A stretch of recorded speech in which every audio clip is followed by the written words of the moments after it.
Well, welcome to the live stream. I am Keith. This is Life Journey Production Studios, and welcome to the studio. I'm going to take my earbuds off because I am using the YoloBox tonight, the Extreme, to bring in a guest, and I'm really excited about that. So we'll talk more about that in a minute. Let me go turn the fan off. I completely forgot.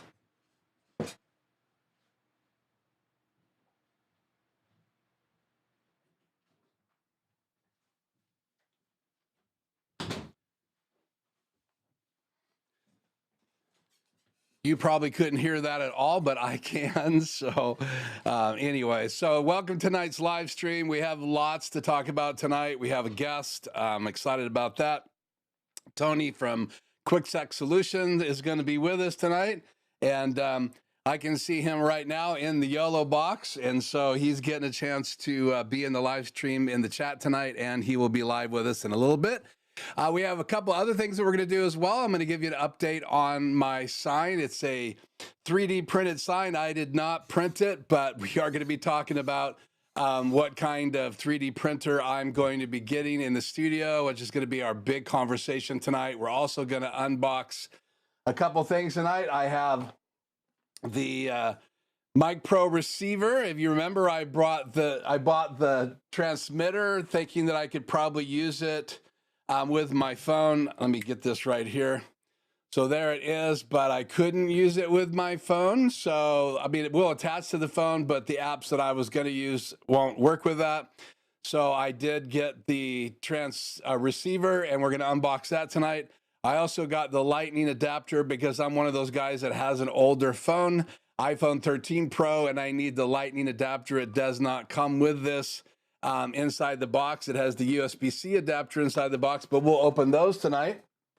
So I had those kind of on display with the Sky camera tonight. And so we're also going to, I found a less expensive grid for my,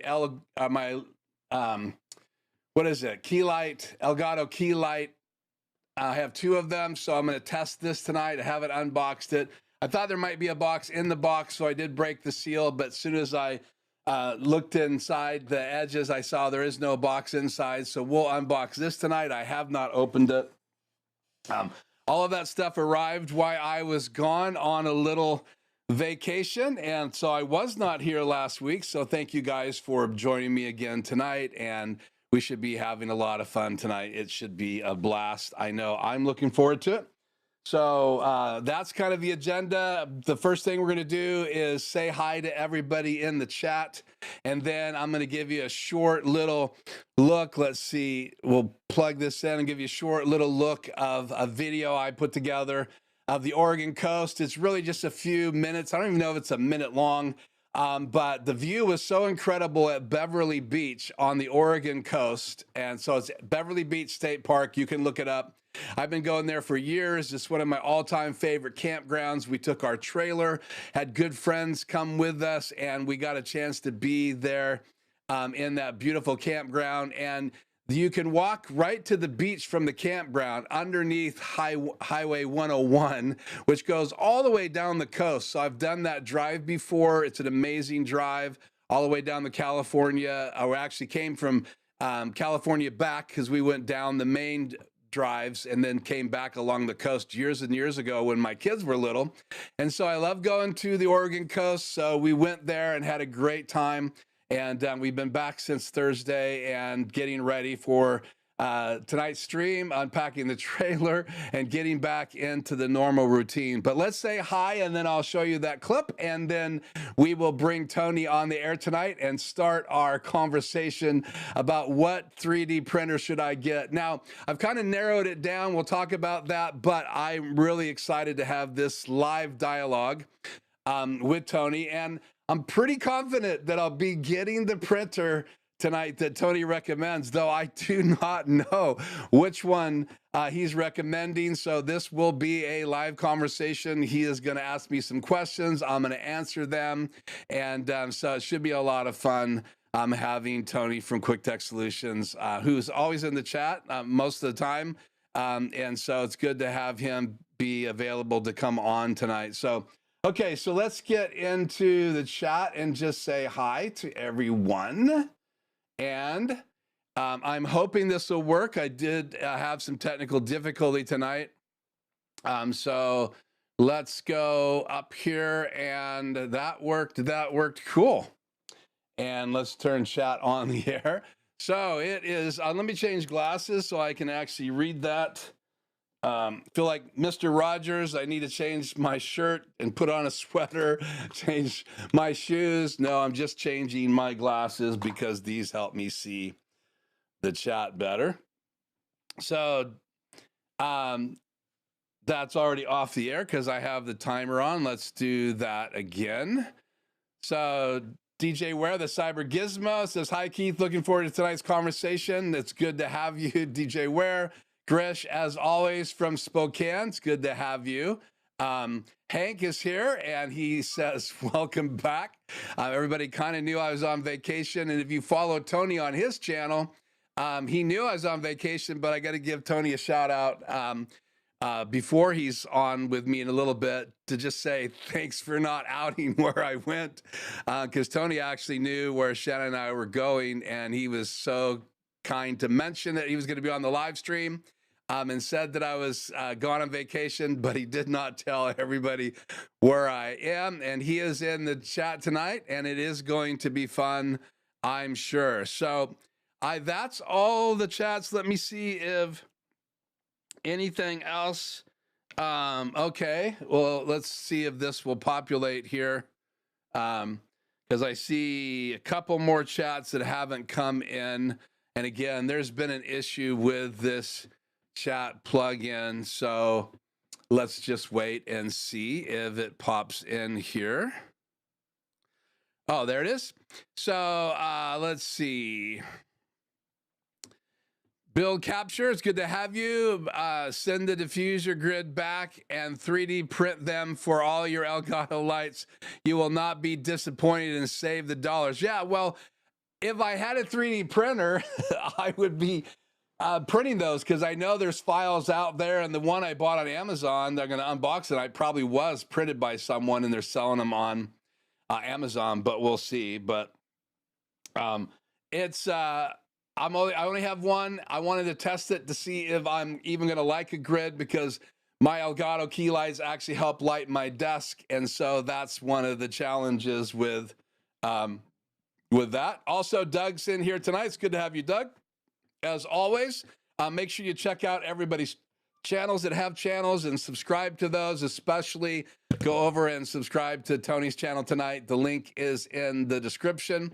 And we will see. I may add some more links to some videos that I really like on the 3D printers that we're going to be talking about tonight. So we have said hi to everybody in the chat.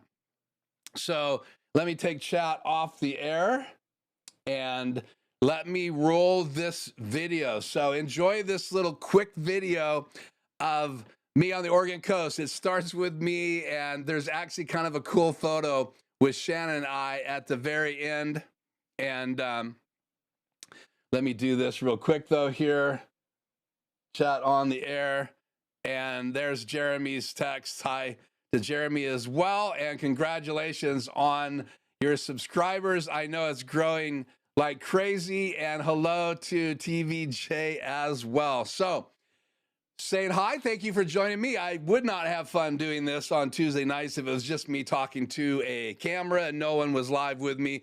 So I absolutely appreciate all of you being here live and joining me for this incredible night of conversations about 3D printers, and then 2 unboxings and an update on my backlit sign for above the TV. So that's going to be unveiled here probably before the end of August. I'm waiting for Jason, who printed all the 3D letters, to get back from Sturgis.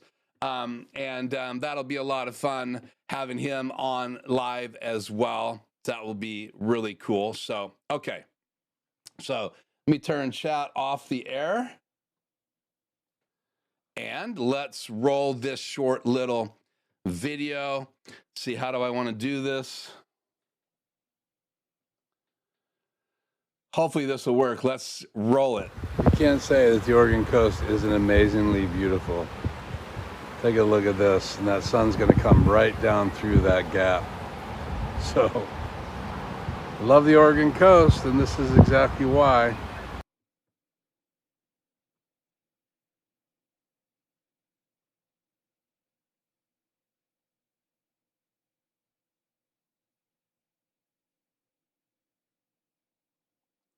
Yes, I got the kiss. So that's it. That's the video. I just wanted to give you guys a sneak peek. I am doing a few videos. I have a bike ride on my e-bike through the Beverly Beach campground, and couldn't drive through all of it. It would be too long a video. It's a huge campground, but I do have some footage of Shannon and I riding e-bikes, which I will bring on the air here sometime in the near future, but it'll be a lot of fun. So again, 3D printing has seemed to be exploding in the world we're in today. And so I really wanted to kind of make a decision on what 3D printer in the summer. And then the more I talked about it, the more I discovered there was people here on my channel, Tony being one of them, that had actually dove into the world of 3D printing. And so I thought it would be really cool to have Tony with me tonight. And so I'm going to unmute your mic, Tony, and get you on the air here in just a second. So let's do this. You can't say that the Oregon coast isn't. Oh, we don't need that. We need this. There we go. So let me put my earbuds in so I can hear you, Tony, and then we'll start this conversation. So I'm using, Tony knows this, I'm using the YoloBox Extreme to be able to bring Tony on the air tonight, because you can't do, I mean, I could have used Zoom, which we had a backup just in case I couldn't get this to work. And so I am going to share with you guys how I did this later tonight, but I want to jump into this conversation with Tony. I just need to make sure I can hear you. And there he is. Tony, so tell us a little bit about your channel and how long you've been doing this before we dive into our conversation, so people actually can meet you. And then, so I don't murder your last name, you pronounce it tonight. Well, first of all, thanks for having me on, Keith. It's a blast. Hope you can hear me okay. Yeah. My last name is Smiraldi, and I don't often say it much online, but yeah, so my channel, I've been doing YouTube for about 10 years now. Covered networking, tech networking topics, home sound, home residential Wi-Fi, surveillance cameras, some smart home stuff, and a little bit of everything. It's tech-centric, but it's an eclectic channel, to say the least. So cool. They're saying that I'm doubled. And that I'm a little bit quiet. Yeah, and you're a little bit quiet. So let's see if I can stop the doubling. How about now? Is it still doubled?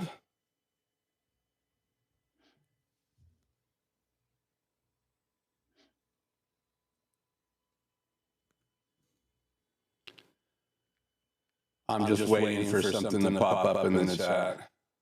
Still doubled. Chris says it's still doubled. Yep. Okay, well, this is going to be fun. We did a test and it wasn't double when I recorded. Okay, let me think about this.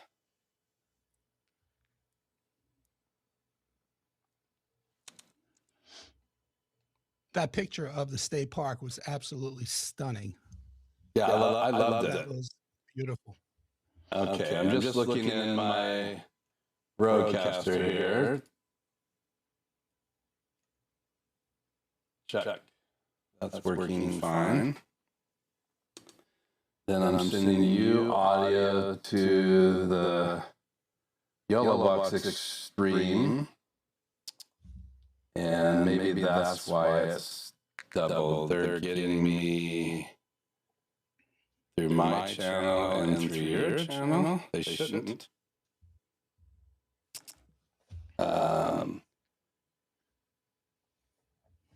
One more time, just let me know, is it still doubled?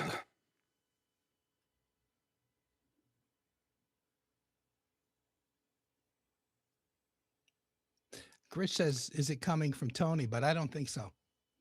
Yeah, it's still doubled. Let me listen to this here. Check.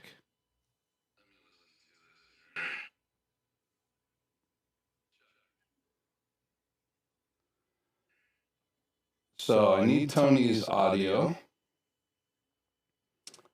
And I've got it set in program.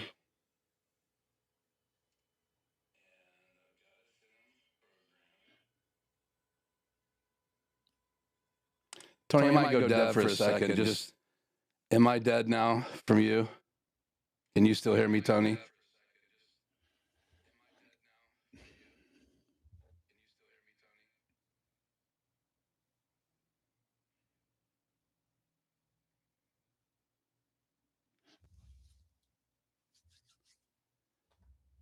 Tony, can you say something?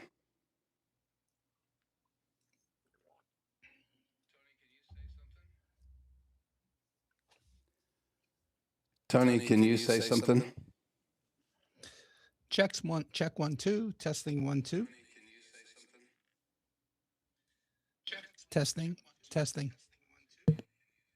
Okay, let me know if the audio is still doubled, everyone.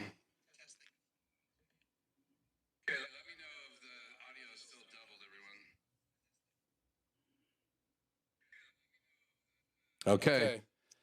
So I just switched mics and cut out the line loop back to you. So I'm using, so again, what I did tonight, guys, real quickly, is I'm using YoloBox as a guest feature. So I'm actually live privately with Tony, and I'm using the wireless Go mic now to talk to him.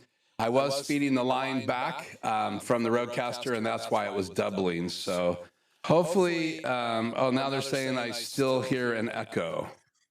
Well, great.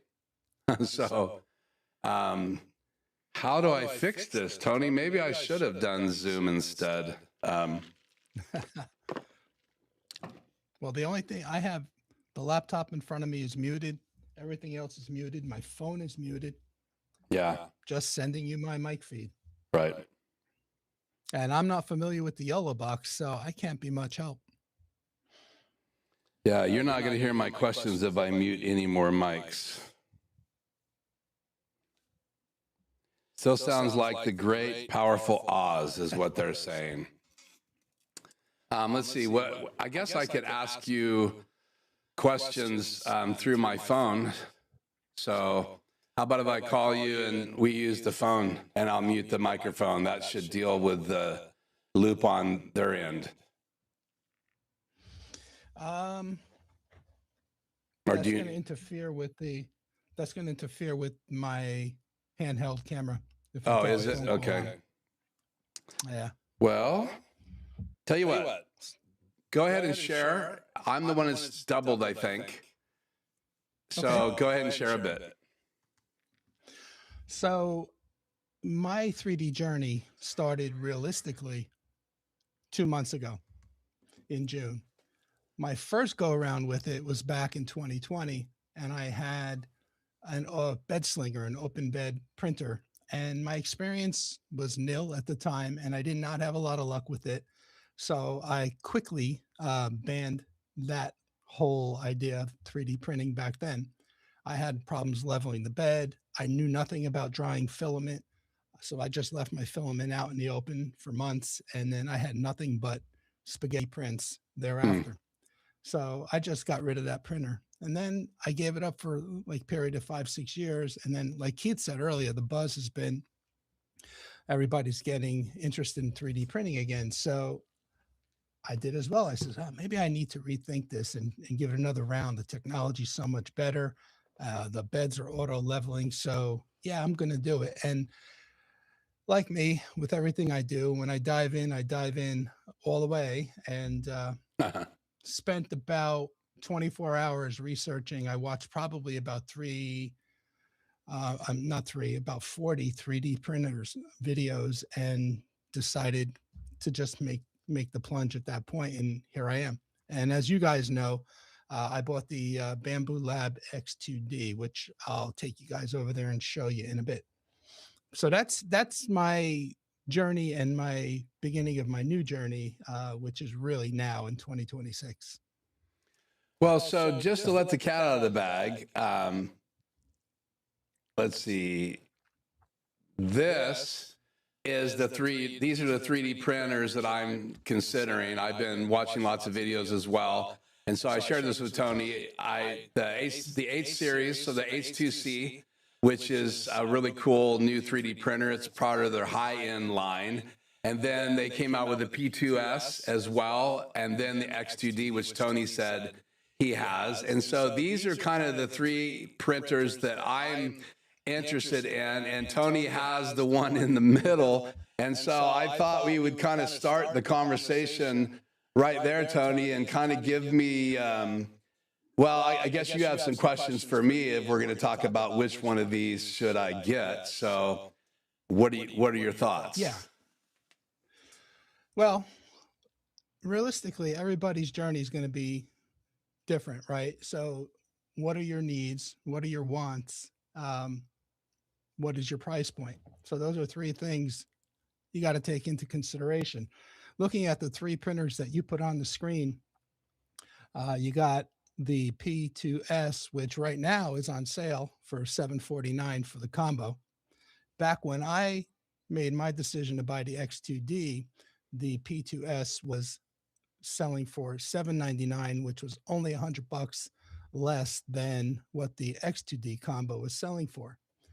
So again, after watching so many videos, actually the video that helped me on the teeter totter was Tom Buck's video. He actually compared the P2S against the X2D.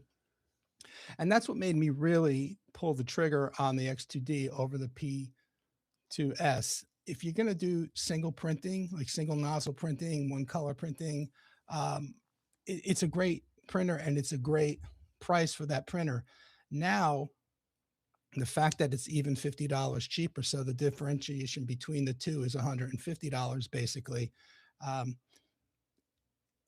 It's something to consider, but I think if I were still doing it again, I'd still lean towards the X2D.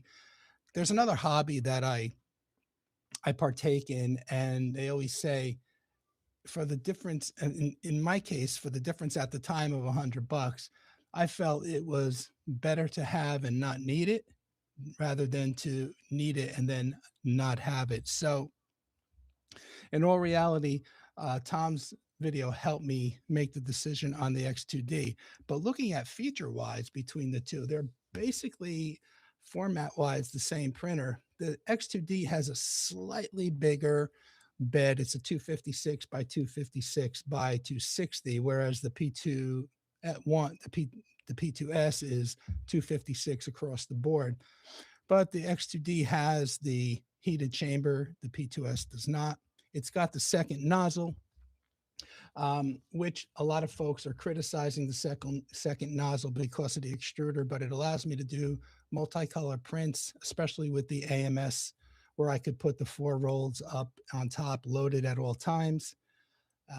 We're going to talk about the filament track switch when I take you guys over there, and I'll explain how that enhances the capabilities of the X2D even more. But I just think for the difference in the price, older technology, P2S, newer technology, X2D, looking forward thinking, it made sense to me, for me, to get the X2D. But again, I started the conversation off by saying, everybody's journey is going to be different. And it all depends on what are your needs, what are your wants, and what do you want to spend. So I guess those are the things to think about, Keith, when deciding on the printer. I mean, looking at the H2C, I mean, that's just in a whole nother category. Yeah, you do get a bigger print bed. You do get the, I think it's, I have it here, I have my notes, 325 by 320 by 320 when you're single nozzle printing on the left side on the fixed nozzle. But when you're dual printing on the H2C, it reduces the print size to 300 by 320 by 320, still larger than the X2D, but $8.99 to me versus $24.99 or $25.99. Excuse me, depending on which bundle you buy, if you get the Vortex bundle with the 4 nozzle changers, yeah, you're going to increase the speed because it's going to decrease the purging and the filament waste. But that's a huge jump in price for a slightly larger print bed and, you know, the second nozzle. But the one thing it does have that none of the other models have is color mixing via the software.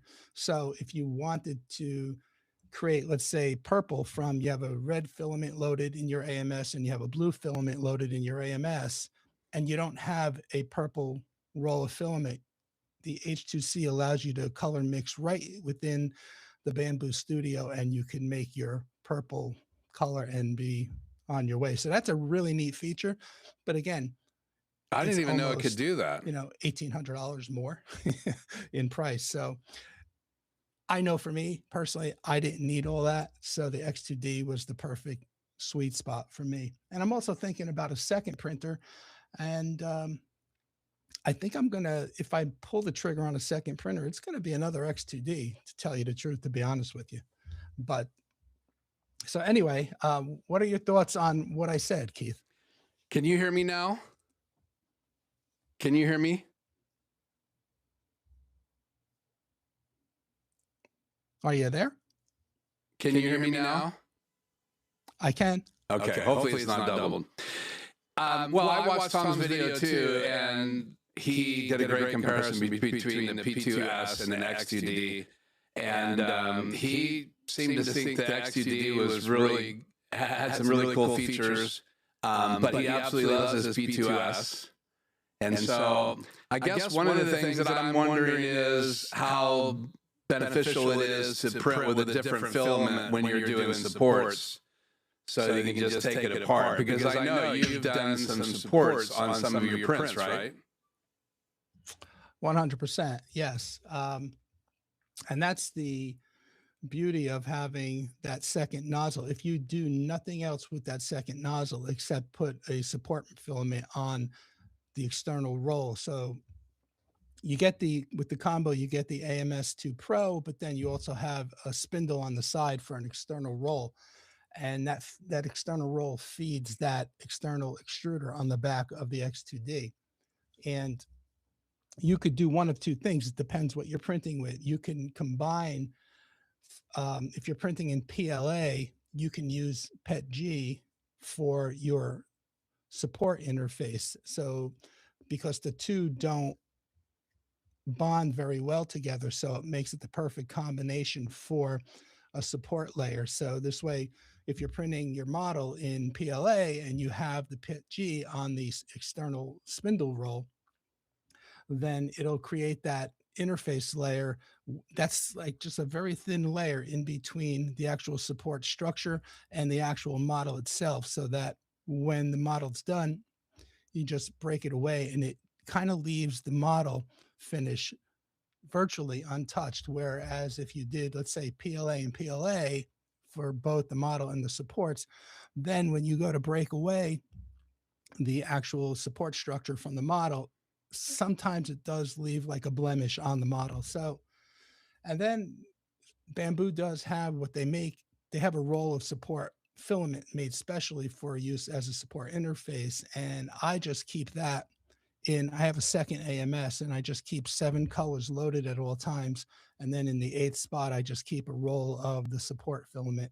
So even if you do nothing else with the second nozzle on the X2D, it works out great in that respect as well. Yeah, I mean, I've watched some of your videos where you showed the things you've printed, the 2-color prints. I mean, how much purge did you have when you were doing those 2-color prints? Because you were only using 1 nozzle, right?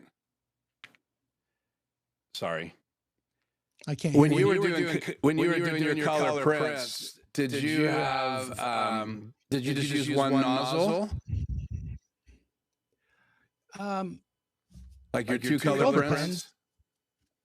It all depends on what I'm doing. If the print didn't require supports, then I would basically use the 2 colors or the 3 colors on the left nozzle because it's the better quality printing nozzle.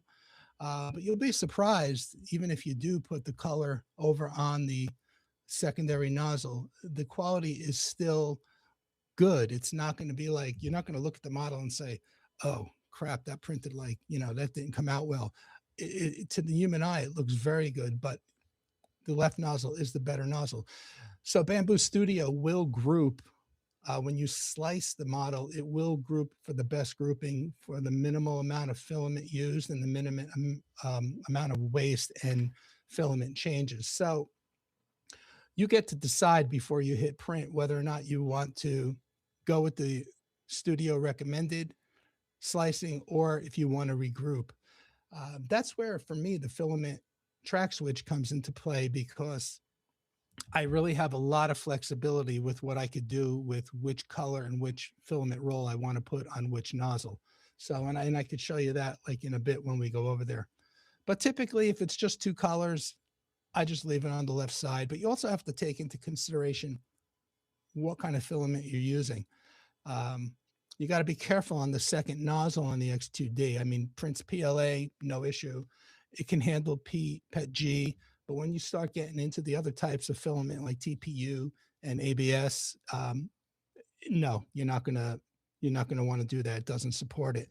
Also, wood filament, you got to be careful too, because there's metal, it's very abrasive. So the standard nozzle that comes with the printers, I believe, is a copper nozzle. You have to change that out and make sure, if you're going to print wood filament, to use like a hardened steel nozzle is the recommendation. Now, I haven't done any wood filament, but it's all part of the learning process once you get the printer, because you're like in this honeymoon stage and it's like, okay, what do I print? What do I print? Once you set it up, you just get like crazy to want to print things. Yeah. So how many prints have you done now, and how long have you had your X2D? I've had the X2D since roughly around the 5th of June. I have 200 and almost 240 hours on the device. Every once in a while on the display, it pops up and it tells you how many hours in you are. And that's a good thing, because at a certain point, it'll also tell you time to maintain it, and do the service. But how many prints? I'd probably say close to 30 or 40. Wow. And how long is the average print? Well, I figured I'd bring something here just to give you an idea. The last thing I printed was for our guest room, and it's this right here. So it's a 3-piece print. It's got the frame on the outside. It's got the blue backboard, which we spray painted. And then it's got the ship wheel in the middle. The total for this was, let's see, 2.5 hours for the frame, about close to 3 hours for the blue backboard, and just a little over an hour and a half for the wheel. So you're looking at 2, 5, roughly 6 hours for this. And as far as filament wise, it cost about $6 worth of filament to print. So I printed 3 of them for the room. So you're looking at 18 hours in printing. And then last night I printed maybe a small 8-inch lighthouse, and that was a 7-hour print. And the most frustrating part about it was I used the PLA and I used the support filament, but because it printed into the wee hours of the morning, I left it on the plate too long. And when I went to break off the support structure inside the lighthouse, it wouldn't let go. And I ended up breaking one of the down rods on the lighthouse, but it's in the back, so you can't see it. So, but it's super frustrating, especially after a 7-hour print, but that's all part of the journey. So can you hear me still? So I can. Let's see if everybody else can hear me and if the doubling has gone away. So if you guys can still hear me as I'm talking and there's no doubling, let me know.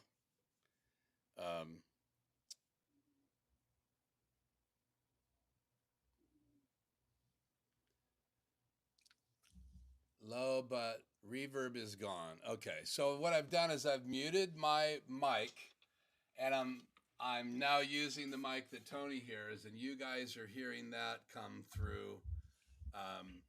So and I think everybody's saying it's a little bit low. Let me know if it's a little bit low. And solving, oh yeah, it is low. So let's see if I can boost this a little bit. It's way over here. That's right.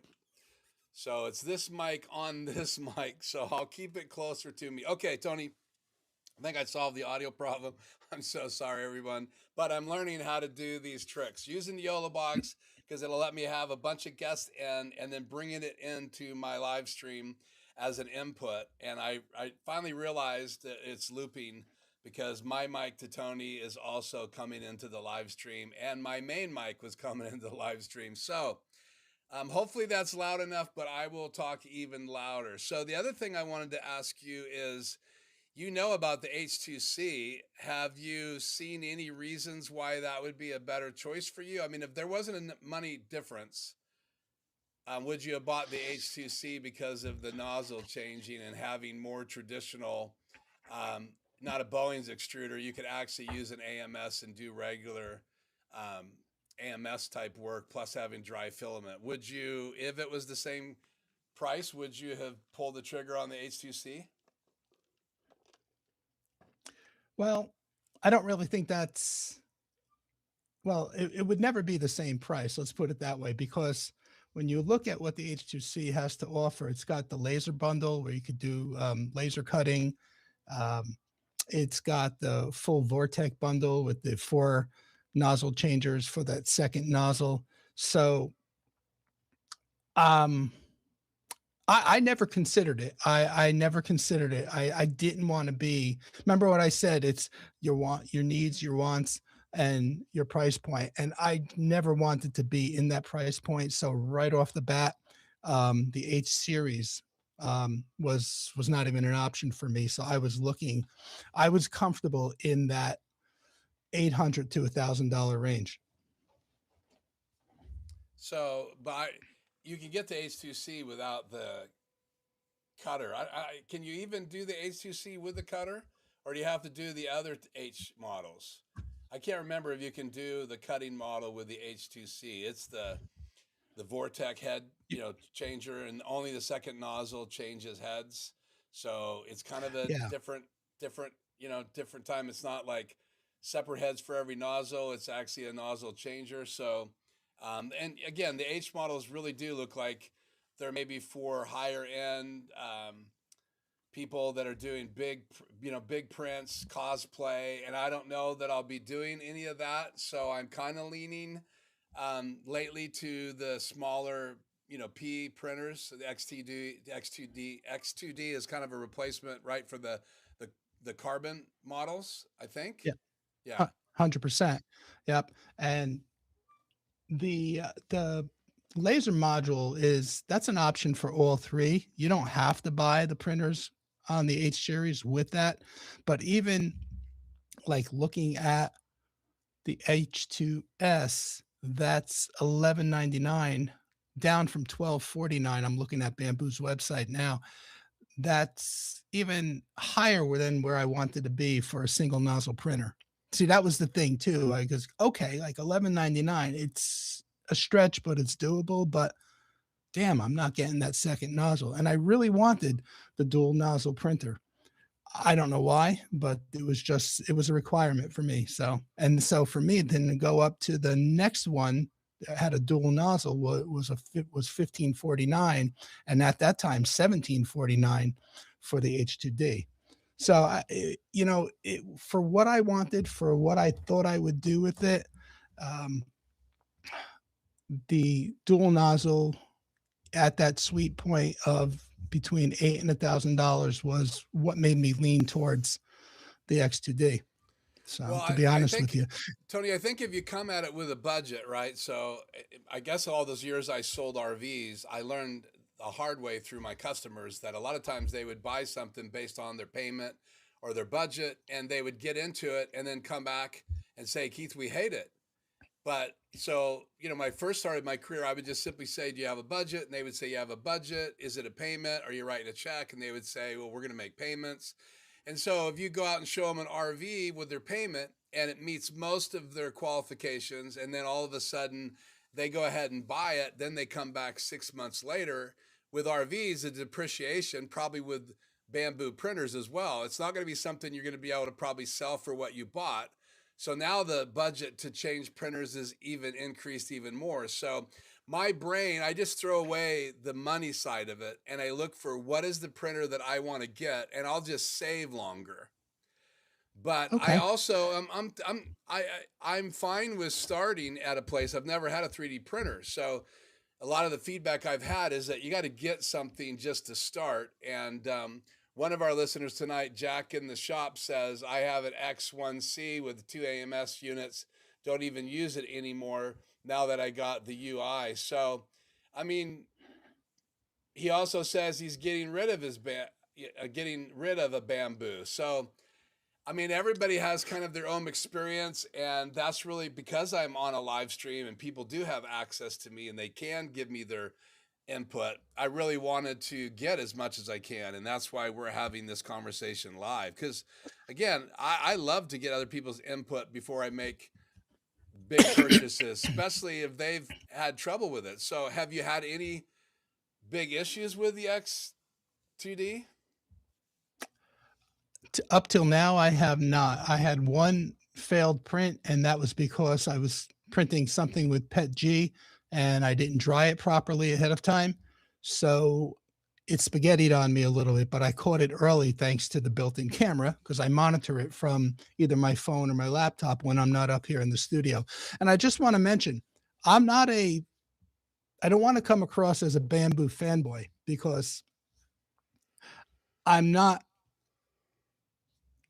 I don't have a preference for one brand. This was something that I saw many videos on, and it was something that I said, I can get into 3D printing and start off easy. And it looked like Bambu made that very easy to do. I did consider, there was one other printer I did consider, not in the Bambu line. It was the FlashForge Creator 5 Pro, which is a 4 tool head printer. Price point is roughly around the same price as the X2D at, I think it's $849. But what I didn't like about it was there was no AMS, but there were the 4 spools on external spindles on the exterior side of the printer. And I didn't want that, especially from my past experience with not properly drying filament and leaving it out in the open. I was like, yeah, no, going to rule that one right out. But it looked like a great deal, and it's getting great reviews from what I'm seeing on YouTube. Yeah, I've looked at that. I've looked at that printer as well. I don't think it's enclosed. I think you can do a cover. Is that the one, or is it enclosed? It's got a tall glass cover up on the top, but that's just to protect the filament tubes, because that's where they kind of bend in and go into the printer. But you know, there's a lot of controversy about Bambu on the internet, on YouTube in particular. So it all depends where you stand on that conversation. And the biggest thing is people who are super, how do I say this, that want to basically own their data, control where their data goes. They're not fans of Bambu, because every print job you send to the Bambu printer goes through Bambu's cloud before it gets to the printer. So it goes from your laptop up to the cloud portal and then down to the printer. And a lot of people poo-poo that. All right. So and then they don't like some of the business model that, Bambu implements with the way they control what you can and cannot do, because it's all going through their cloud. So it all depends where you stand on an issue like that. But for me, there are options out there down the road that I could switch to. There are open source slicers out there that I could eventually use with the X2D, that I can print directly from my laptop or my phone directly to the printer. But I'm just not ready to dive into that just yet, because the whole 3D printing journey was a learning curve in itself. So I didn't want to Um, I looked at one in particular, and honestly, I don't remember the name, but when somebody in my live stream recommended it. But when I launched it, it was just feature rich, and it was so overwhelming that I said, I need to start myself slow and ease into this thing. So I'm just going to go with the Bambu Studio. And once I get my feet wet and I get a little bit more comfortable with the whole 3D printing process, maybe I'll venture out, and that'll, solve the issue with that controversial topic. Yeah, don't you agree that I think all of us have kind of had these journeys, you have them when you're younger with things like bikes, and I remember when I started learning about RVs, if I look back now after all these years, the knowledge that I have from years and years and years of being around them, around customers, around service, I learned a lot about RV. So when Shannon and I chose an RV, we were able to have a lot of those conversations, but I don't have any experience with 3D printing. So I'm the same way. I've kind of picked Bambu only because I want the ease of getting started. I don't want to get frustrated really early.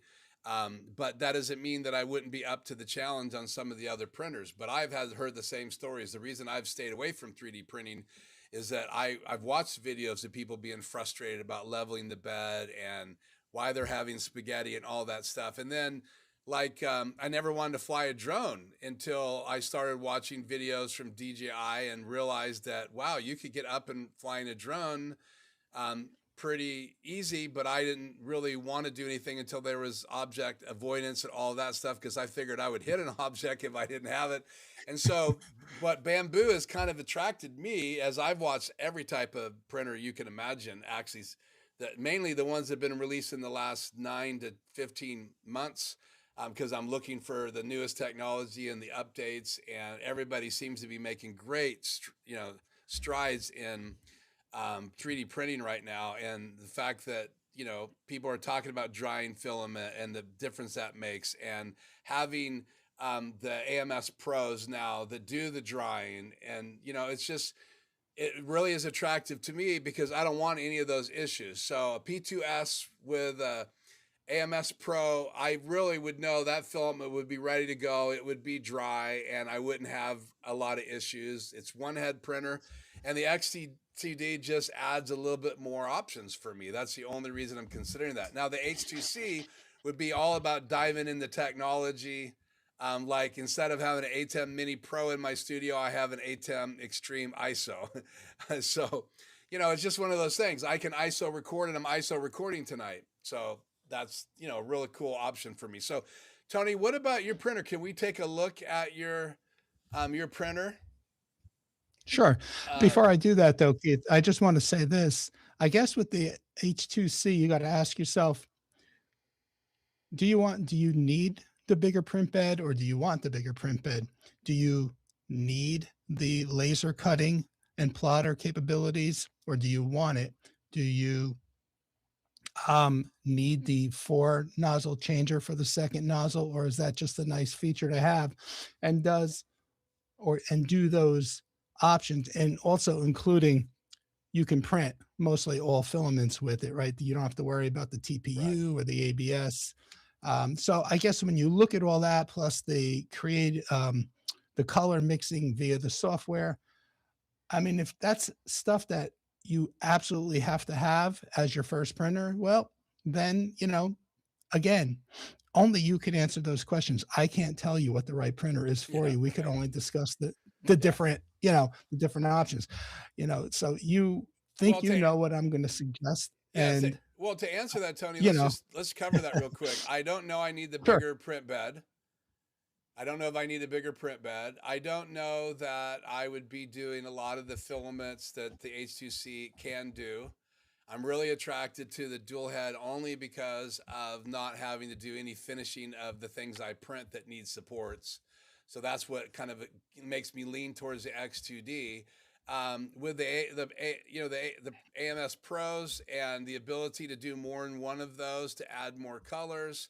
I don't know if I'll ever mix colors like you're talking about. That's fascinating. I didn't even know the H2C had the update yet to do mixing colors. I knew that you could do mixed color filament, but I did not know that you could actually paint CMYK type color, if that's what you're saying the H2C can do it. And I'm definitely not there yet. I am going to talk about my sign tonight, and that was those letters were printed on an X1 carbon, and my logo had to be printed in 2 pieces because it doesn't have a big enough bed. And so, and Jason has I think he has an H2C now. I think he has a P2S. He has a couple X1 carbons because he does parts for motorcycles to put in sound equipment. So he builds his own systems and his own parts. And so, you know, I'm leaning on him as well, but he's not.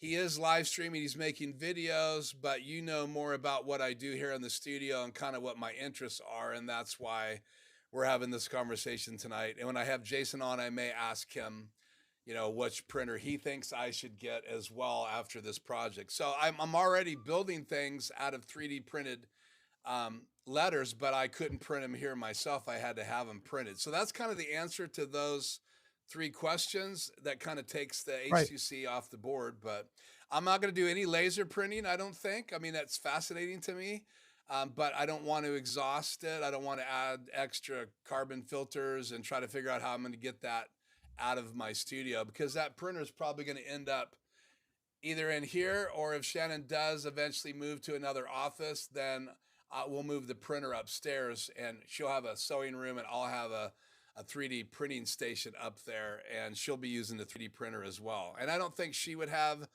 you know, any kind of uses for an H2C as well, but it would be cool to print all those colors without any waste. But I guess if I ever want to see a full poop container, I need to get it. I need to get a P2S. Well, I could show you a semi-full poop container in a minute, even with the X2D. Okay. So did you get does your wireless mic, we think it's working? You want to try it one more time, or you just want to walk over and show us the printer? I think I might have it working. Let me at least try it before I go over there. You tell me if it's better than before. Check 1, 2, checking. Can you hear me? Super quiet. Again, in my ears. Is everybody else getting this really quiet? Can everybody hear Tony on his wireless mic? Check 1, 2, testing. Test 1, 2. Say something one more time. Checking 1, 2. Check 1, 2. Test 1, 2. You said they can't hear me. Yeah, they're not hearing you at all, Tony. Oh well. Again, I can hear it really quiet in my earbuds, but it's not anywhere near the loudness of your other microphone. So, and that's crazy because I use it on my live stream and it's, I don't know. So, but we have the extra hop with the yellow live. So who knows? Yeah. All right. So it might be a setting in here. Let me turn mic in. Let me turn noise cancellation off. Try it one more time. Testing 1, 2. Check 1, 2. Yeah, I still don't get it. Okay, we'll go without audio. I'll just kind of show things and then come back and talk about it, I guess. Unless, do you want me to do that? We don't have to do that. Yeah, you're gonna have to just kind of walk us over and show it. We're not gonna hear you on your wireless mic, it looks like. So. Okay. We might be able to hear All right, you on here that. we go. We might be able to hear you on that mic though. I'm thinking about that, just turning it. So Okay. Let's see what happens. All right, Okay. I'm going to switch. I'll try not to make you guys sick.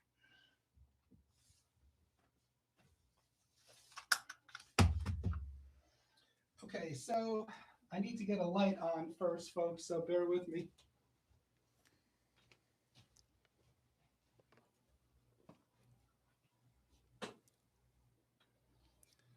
And there's light. So there she is. So we have the X2D. We have the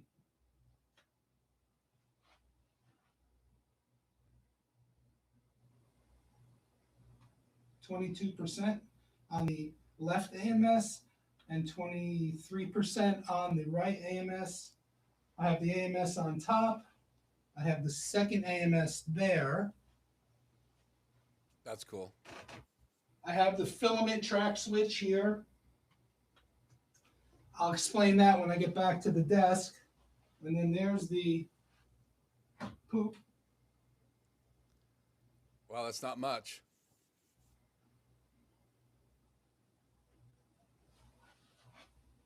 Wow, that's cool.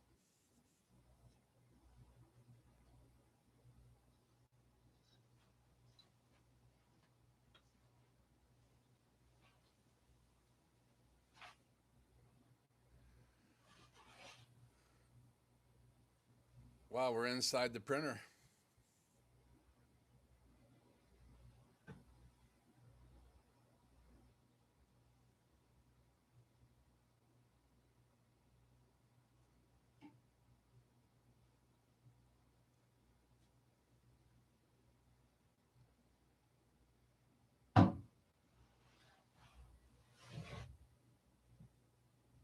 So that's your drying cabinet.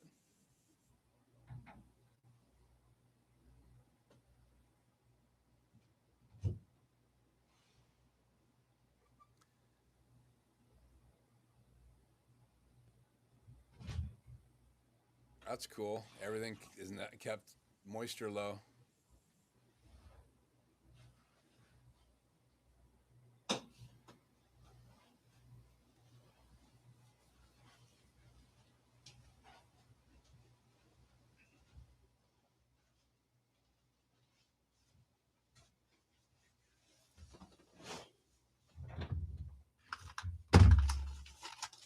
Yeah, Tony, I cranked your mic up really loud so we could hear most of what you're saying until you got silent. So Yeah, I didn't want to like start yelling, you know. So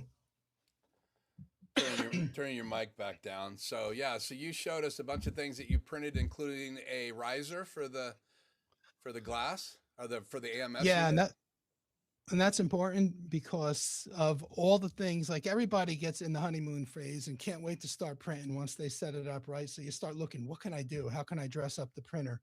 And so all the little things that were blue were little things to dress it up. But really the only one, if I had to pick one that I would have printed and aborted everything else, it was that riser, because I was trying to point out the filament tubes that were leading down into the tool head.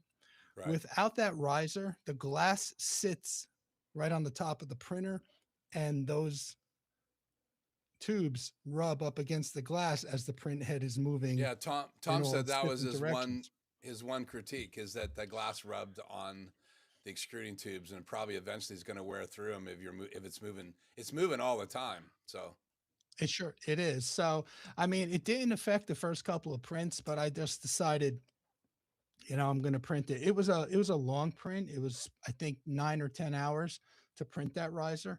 But at least now that all that tubing and wiring up on the top, cabling is moving freely, and I don't have to worry about it. The piece on the opposite side of the poop chute that I showed you, that was the filament track switch with all the tubing going from the two AMSs into it. And the beauty about that is, if I didn't have the second AMS and I only had the first AMS and I put the external roll on that external spindle, then that external roll would only get fed into the external extruder and only be available in the second nozzle. And then the only thing that the left nozzle could print would be anything in that top AMS. That filament track switch changes the game. It allows me to load both of the AMSs, and I can put any filament from any AMS on either of the two nozzles. So I'm not restricted to just this goes to the left nozzle and this goes to the right nozzle. So it was a $50 upgrade, and I thought it was well worth it. And it automatically switches inside the software, right, when it needs those colors from the other AMS. Yeah, well, that's all part of, you know, how you build your model and how you paint your model once you're in the studio, especially if, you know, you have one color that you take a part of the model and you say, I want this object, because you could split the model up from one object into multiple objects depending on how it was built. and you could say, I want a particular object on the model to be green. And well, let's say green is in that second AMS. You're telling the Bambu Studio slicer before you actually print it that this object is going to use green, and that's in slot, let's say 7 of the AMS2, the second AMS. So that's how you can control that. But then even after it slices it and it gives the automatic grouping recommendations, you have the flexibility to do custom grouping and move, to whichever nozzle you want. So like, let's just say that slot 7, that green filament was the automatic slicing, put it to nozzle 2. I could turn around and say, nope, I want you to take that slot 7 green and send it into the left nozzle, nozzle 1. And I can only do that because of the filament track switch. So I could actually route the filament where I want it to go. Yeah, so that's cool because it's using the 2 tubes that go into the printer, and it's swapping what goes to what tube. So that's pretty cool. It's almost like those little crossing places when you're doing the race car tracks. Yeah. Hopefully you don't hit the center at the same time. So. Okay, so based on our conversation, and let me put these up here again. Let me find them. So those are the 3 printers that we've been talking about. The H2C, which is kind of the higher end model. It's in the 2000 higher range. And the X2D is a couple $100. I think retail when the P2S is on sale, and it isn't more. But there was a while there where they're both on sale. So there was only like $100 between the two. So, and I don't know if they're going to continue to discount the P2S to try to get people to buy it over the X2D. But that was another thing that Tom Buck said, that he thought the price was so close. How could you not just buy the X2D? Yep. So cool. Well, so do you have a recommendation for me? All right, so let's go all the way. Let's rewind all the way back to the beginning of the conversation. First off, I can't tell you which one to buy, but I can suggest, if you said to me, Tony, I'm relying on you 100%. I can't make this decision by myself. You have to tell me which one to get. Then I would say to you, buy this one. And that would be, if that were the case, it would be the X2D. Now, and I know you had that slide already made, and I made you go ahead and make 2 extra slides just in case, but I did not want to relinquish. So I'm sorry I made you, when we had our earlier conversation, I'm sorry I made you put in the work to make those 2 extra slides just in case. I'm glad that you might even change your recommendation in the middle of our live stream. So. But I'm glad, because I wanted it to be authentic. I didn't want it to feel staged, But if you forced me and said, Tony, you absolutely have to tell me, then I say, buy the X2D. However, here's where I'm going to go with this. Remember, I said in the beginning, when I was looking, the X2D, the difference in the price between the X2D and the P2S was $100. Yeah. Now the difference in the price between the two is $150. Right. Listening to you talk and respond to our conversation, you're saying, I want something easy to get into. I think you said earlier when we were chatting, single nozzle is fine for me. So if and only if you want an entry-level printer that will get you going quickly and you don't care about color printing or dual nozzle printing right off the bat, and down the road you're gonna that, hey, this is my starting point, but then I'm going to step up to another printer, then I'd say you'd be totally fine with the P2S. But if you think you're going to make this investment now and you want to stay with it for a while, like that other printer might be ways down the road, then I would say the sweet spot, even for $150, is the X2D, in my opinion. So are you saying that your final recommendation is the X2D? Because I put the P2S up, I hear the P2S, and I also hear the X2D. So now I have the X2D slide up. So I don't know which one to end this conversation with here, Tony. Are you saying that if I can afford the $150, I should get the X2D? Are you saying you think if you were just recommending me a starting place, would you say the P2S is a great place to start for me? Because again, I'm all ears. I'm going to say for the extra $150, the extra capabilities you get with the X2D is totally worth it. Okay. And I'm going to leave it at that. Okay, cool. Well, I appreciate, man, having you on, giving us a tour of your printer, showing us stuff you printed. Sorry, the microphones didn't work, but we could hear you. I cranked the volume up and had them able to hear most of what you were saying when you walked through your studio. So, and now I know if I was inside your 3D printer, I know where your desk is at because I could see it out the left window. So. And that's the other thing you get with the X2D that you don't get with the P2S is the side windows. Yeah, so heated chamber, and I think that's probably a deal breaker for me, P2S not having a heated chamber, because there are some things that just do better when you're printing them when you're in a heated chamber. So I think people think that's a pretty big advantage of having that, but I don't know how you feel about that. Oh, no, I definitely agree with you 100%. Before you let me go, let me say I had a blast. Thank you for having me. I enjoyed the conversation. I don't know if it was helpful. I hope it was, but I want to show you one more thing that I decided to do, even though I said I wouldn't. Check it out. Wow. Do you know what that is? That is a overview of your neighborhood. Yep.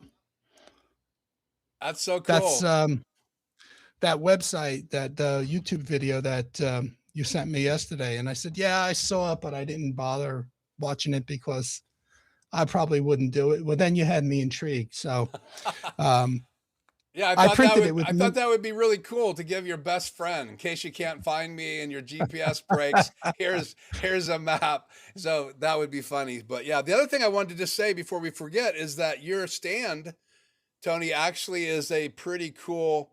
That dries out all that filament. So I know you pointed at that. We haven't talked about that at all. That to me sounds like a really cool thing to have, where all that filament that you have that's extra is down there getting dried out. 100%. I mean, the cases that Tom used, the ones I think he buys them in Home Depot or whatever, the red cases, those are great. And it's basically the same thing, except the inside of mine will humidify the filament and dry it out. So, and keep it where it needs to be. So that's cool. How much are those? That was about $239. Yeah. On Amazon. So I don't know if you want to disclose this or not, but how much have you, I know that you have extra filament, but just like the AMSs, the switch, the printer, the stand, how much, obviously anybody can make a decision if they want to buy 500 extra rolls, but just the basic stuff that it led you to, and you talked about the reason you got the AMS, it was on sale. So why not grab it? And so how much do you think you have invested just right now on the X2D and the two AMSs and the switch, and enough filament for you to use those two AMSs? All right. So figure I paid $899. So let's say $900 for the combo, another $250 for the second AMS, which is regularly $300. So it was on sale for $250 or $249. So where are we at? We're at not 900, right? And $250, $1,150 for the second AMS, $50 for the filament track switch. So we're at $1,200.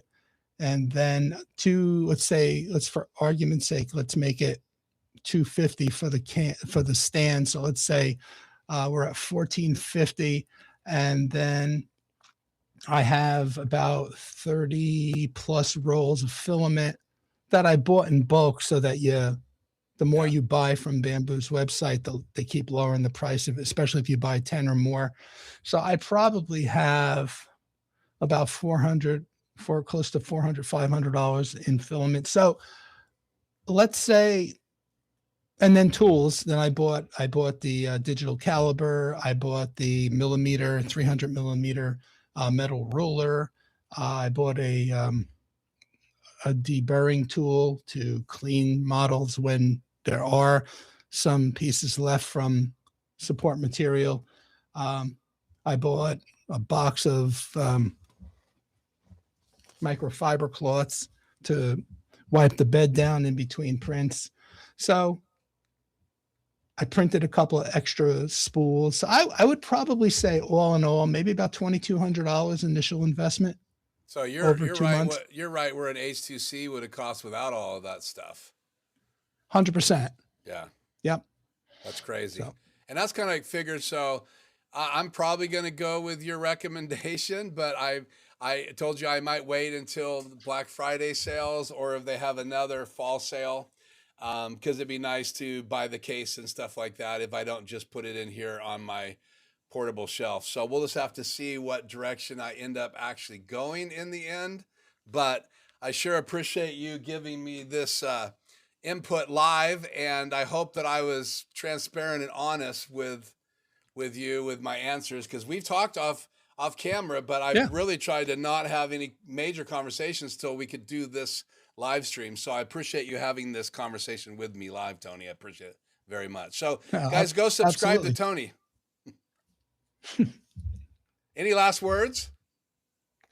No, just that it was a blast, and maybe in the future we can do it again. Cool. Let me look here real quick to see if there's any specific questions for Tony before we go here. Lots of stuff happening in the chat. It was not working for me again, but I got it working now. All the double audio stuff. So I'm glad that we got that fixed. Let's see.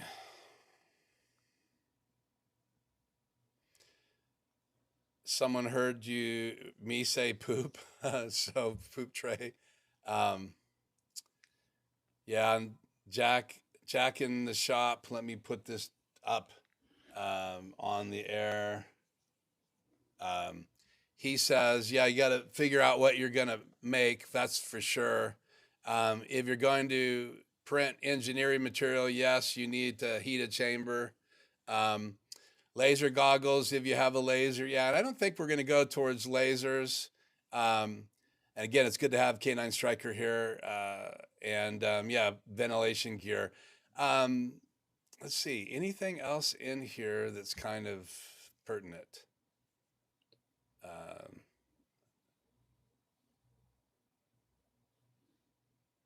No, I don't see anything, Tony. So I sure appreciate you being on tonight, and we'll end this whole YoloBox aspect of tonight's live stream. And I'll explain tonight how I had that hooked up, and then we're going to get into some unboxing. So thanks you, Tony, for joining us, and we're going to get back into the live stream. So I hope you'll stay with us. I will. I'll be in the chat. Thanks, everyone. Take care. Thanks, Keith. Thank you.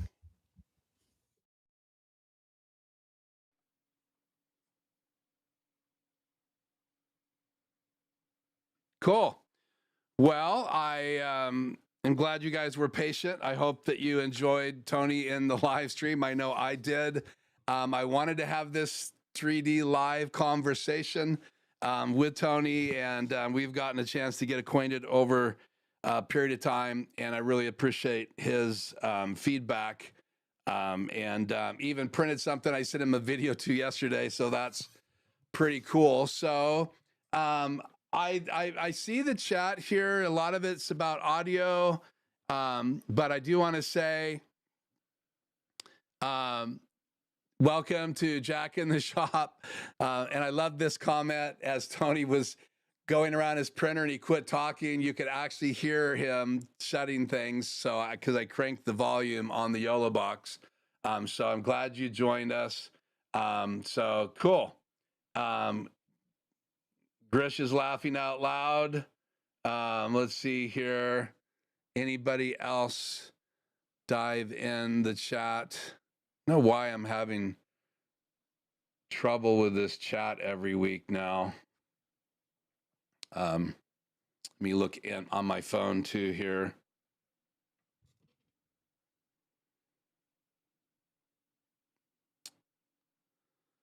So also,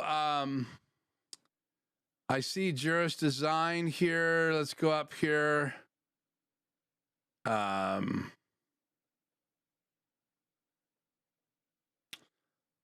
don't remember if I said hello. Trying to find it now.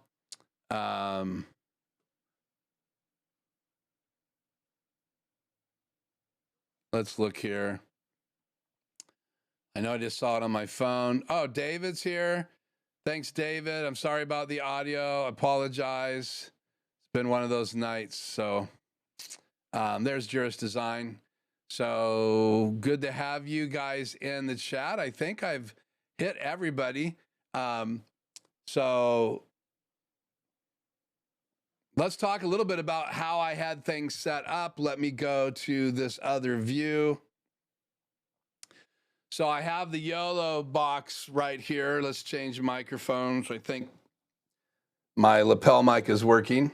So I see audio, I think. Let's go back to this, make sure, yeah.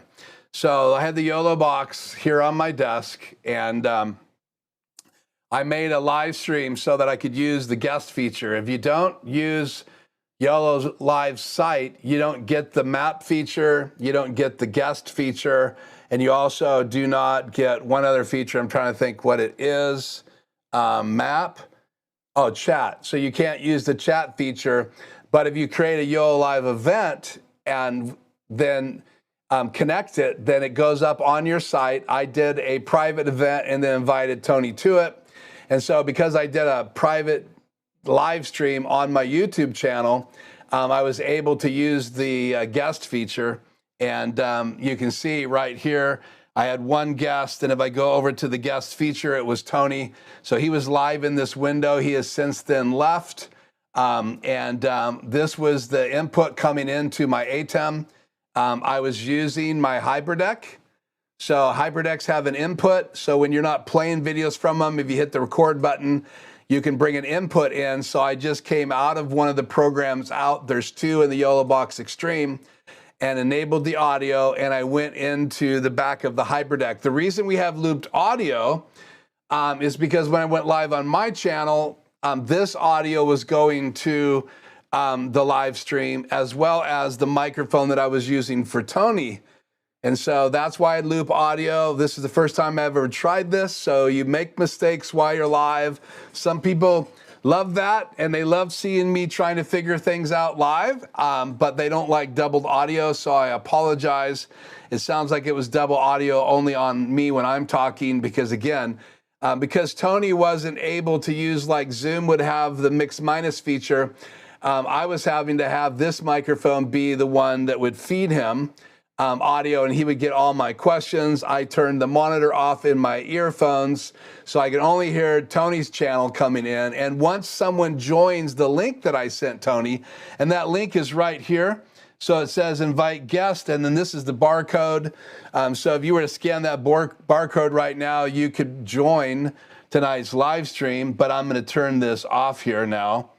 So I have enabled guests. I can add another guest by hitting the plus button. I can also email people, so I can send me a link. I can tell people to scan the barcode, and I can also put their email in here and type it in and then send them a link, which is what I did to Tony. So once you turn the guest feature off, it says I'm done. So now there is no guest feature, so you only see the YoloCam S3, which I had on here. So when Tony and I were in the chat tonight live, he could see that before we went live. So he can see this little window right here of two people. And then I would have to add a guest. There's no guest now because I've disabled the feature. So I have my YoloCam S3, and then I have the box with the missing guest now. So that's how I use the YoloBox. So I also had this mic hooked up through my wireless Go 2 receiver. And then I have this hooked up to that Bluetooth, and then this microphone right here, which I'm using right now, back to my SM7B. That microphone is going into the Rodecaster Pro. So I actually was using one wireless Go 2 into my Rodecaster Video tonight and one into the YoloBox Extreme. The reason I did this, just so everybody knows, is you cannot bring a guest in to the ATEM Extreme Iso unless you have a device to do that. Now, I could have brought him in through Zoom, but I knew the YoloBox gives you guest feature. So I was curious, if I created an event, made it private, invited someone to it, sent them the link, would I be able to bring them in through the YoloBox Extreme as a guest? And I could. So now I needed to figure out how to get it into my ATEM. And because the input on the back of my HyperDeck is all available, I don't use it, I was able to add an HDMI cable and bring that in. So my tech table is going to be hooked up that way. So anytime I want to go over to my tech table, all I have to do is hit the record button on the HyperDeck and it will go into displaying the HDMI input mode. And then if I hit play, which I just did, then it goes back to the playhead and I can switch right now back to this video and it will take a look at this. roll And that sun's going to come right down. Oregon coast video, and it'll also play my intro and my outro tonight. And so I was only using the YoloBox tonight to be able to bring in Tony as a guest, and then I used the super source layouts in my ATEM. I'm going to bring that up here real quick so you guys can see that. So let's share my laptop, and I should still have audio. I do. And so if we go over to super source, when I had Tony live, I had, right now, the last one I have is my laptop. So let's hit that macro that I was using with Tony. I'll still be in it and you guys should still hear me. So let's go to macros here and let's hit this one with Keith and Tony. Now it's got my video in it because again, I turned off the record mode, which was bringing Tony's input in. And now I'm back to my HyperDeck. So the HyperDeck is the input that I have in the ATEM. So now if I go back to me and my laptop and show you guys this, then it goes back to laptop. So I'm just going to show you in input one, box one, I had my EOS R2, and then in input two, and I'll do it right now, I had the HyperDeck fill. And so Tony was in that box and I had different size layouts so I could show Tony's walk around his studio in this big box. But I also had this smaller macro, and I'll hit that. And so now my HyperDeck is in that box. And so that's how I brought the YoloBox in, is into the HyperDeck. And then I figured out the audio problem, which was I don't want to have both my Rodecaster Pro video audio going at the same time as the mic. I need to talk to my guest. So anytime I bring a guest now on the YoloBox, I will be using a microphone and muting my SM7B. And I'll be using the wireless go into the receiver on the YoloBox. And again, that's right here. So the receiver is plugged into the mic input. And then under the audio page, I had to, I had program on so you guys could hear what was happening between Tony and I. And then I had mic on and I had to turn off the signal coming from my Rodecaster Pro, which is right here on my desk. And I'll zoom out. So I just muted this microphone right here on the Rodecaster Pro and left the other microphone on. And that's how we finally got the audio working tonight. So I hope that helps you guys out. I have a macro right now that changes my input to my big TV. So I got to keep an eye on that. So, and I'm ISO recording tonight. So the good parts of mine and Tony's conversation, I can edit later and do a little video here on my channel. Okay.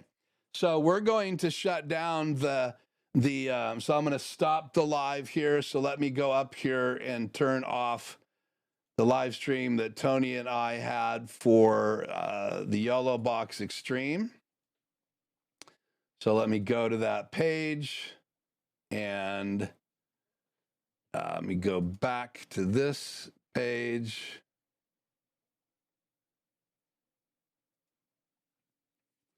And let me end that stream.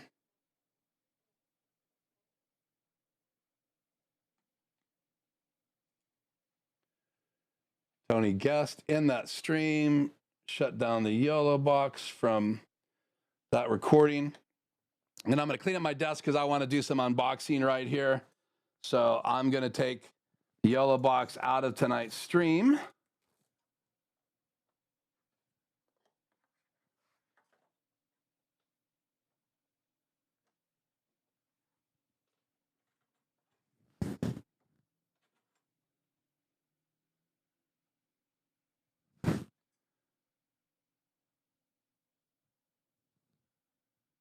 Powering it off.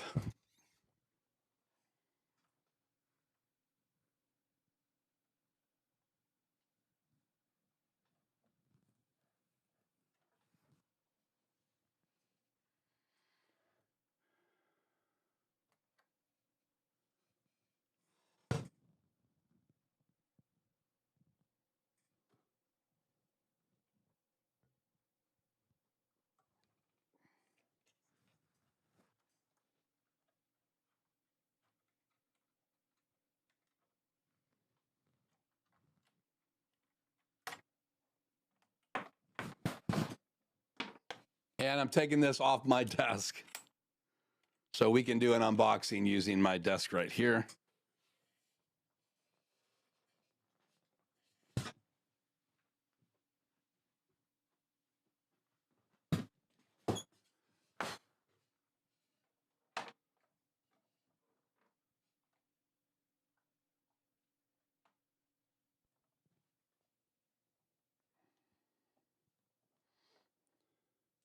And I was using my earbuds tonight. They hang right here with my headphones.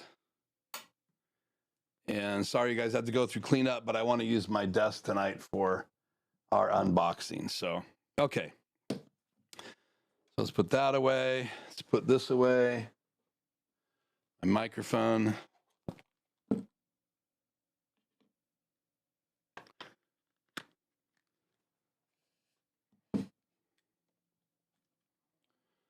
These start charging as soon as you put them in the case. This is my case for my wireless Go 2s.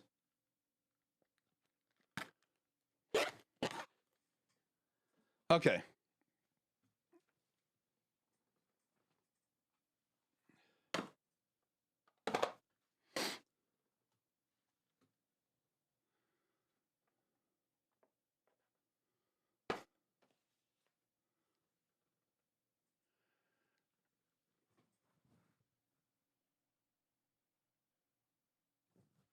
So tonight I have the incredible privilege to add the mic receiver to my kit. So those of you that know, I bought just the microphone a while back and I was curious. Let's zoom in a little bit further. I was really curious about what I could do with this microphone. It sounded really good in the audio examples that I listened to. And so I was quite intrigued. And so I got just the microphone. It came with this case and it came with this windscreen that just pops on. It's kind of a dead cat. And then it came with, I think, one little attachment. I don't know where that is. I've had things out of this today. And so now I have the receiver and I also need the lightning adapter because it plugs in. And this comes with one receiver, one USB-C cable, one mobile phone adapter USB-C, and I need the lightning one. And then it comes with a 3.5 camera audio cable and then a camera pouch. So I have another pouch that this comes with. So let's break the seal on this. And I'll just show you guys the box real quick so you can see it. Let's get closer than that. Better. So there's the front of the box, side of the box says Insta360. And then the back of the box with all of that information we talked about, Insta360 again on the side. The bottom has all of this information. There is a QR code right here, really small. And then that's pretty much it. And I have not broken the seal, so let me see if I can get this open. I have a fly just attacking me tonight. Started as soon as I got Tony on the stream. And so I kept my composure, which is good. So box is open. And then again, I have the lightning adapter. We'll open that. So inside the box is the case, and everything's in the case, except for some of the attachments. So put the box away. And so spread this out on my desk. Here is the case. So we'll open this up. It's just a cloth case, and it definitely has stuff in it. So we'll pull what's in here out. And there is what we purchased. So this is the receiver, and it'll take up to 4 microphones. That's quite interesting to me. That's exciting to me because I love the idea that you could have 4 guests and have 4 microphones attached to this. Here is that little cable right here. One of these is to charge, and the other one is to plug it into a camera, and that's the one you plug into the camera. This is the one to charge it, USB-C. Then I got my microphone and my windscreen that I already purchased. And you could buy this with a charging case. I did not get the case, but you can buy the case separate. And so I'm probably gonna buy a couple more microphones eventually, maybe 3, and the charging case. So eventually I'll have a whole giant kit. And this is not the best way to buy stuff, but here is the USB-C adapter. So we'll pull this out of here. I'm just going to tear it out. And there's places in the charging case for this stuff. I believe I don't have a charging case to show you, but this just plugs in right here. You pull this little deal off. I have an iPad that will work with this adapter, but that just plugs in. I've had DJI mics before, very similar to this. So now I could plug this into my iPad Pro and my iPhone. I'm going to need the lightning adapter. So we are going to go ahead and open that. Throwing this stuff away because I'm keeping all of this. So you have these 2 books that have different languages. Getting Started Guide on the warranty card right here. And then, like I said, that little cover compartment goes right like this, like this. That hides those little charging ports, not charging, but the communication ports that go with these adapters. So let's open this so we can get the one that we need out. And I use this instead of a knife.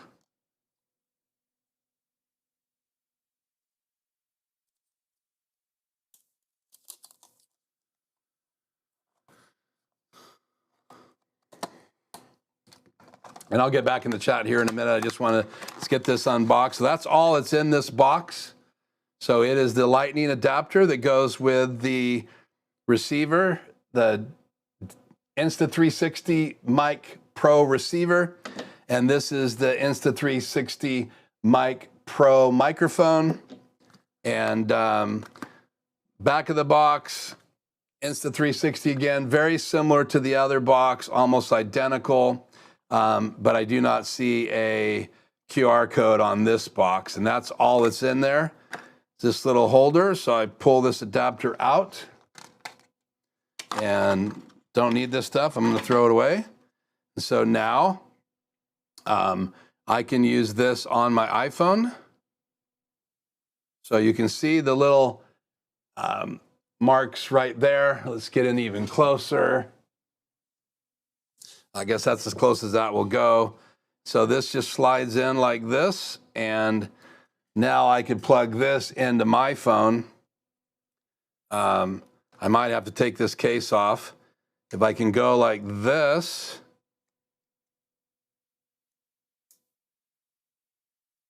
I think it barely squeezes on. And so now it's on, and we'll take a look at it. So you have a charging port in the back. This must have another way of using it. I don't know if it's this. Oh yeah, this is what charges it inside the case. And this will plug in the case. It's got little marks on the back, so I'm sure this touches the case to charge this, and it'll do 32-bit recording. So we'll pop this out.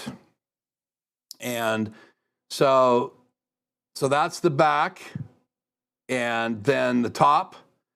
And this slides off as well, and it's got a shoe mount on the top, cold shoe. So you could put a light on top of this and put this on top of your camera. No magnet, but there is a magnet that comes with the microphone. So there's a magnet that comes with a microphone. I have my logo on it right now. These magnets aren't super strong, so be careful with that. So you can change the logos on this microphone and put whatever logo you want. So again, you have the top cold shoe and a cover for it. On the back, on this side, you have the power switch, locking switch. On this side, you have headphone input and a camera input. So the camera adapter that's right here would go here to your camera, your DSLR, and your headphones, like I had earlier, would plug in right there. I hung them up, but I could take my headphones and plug those in right here.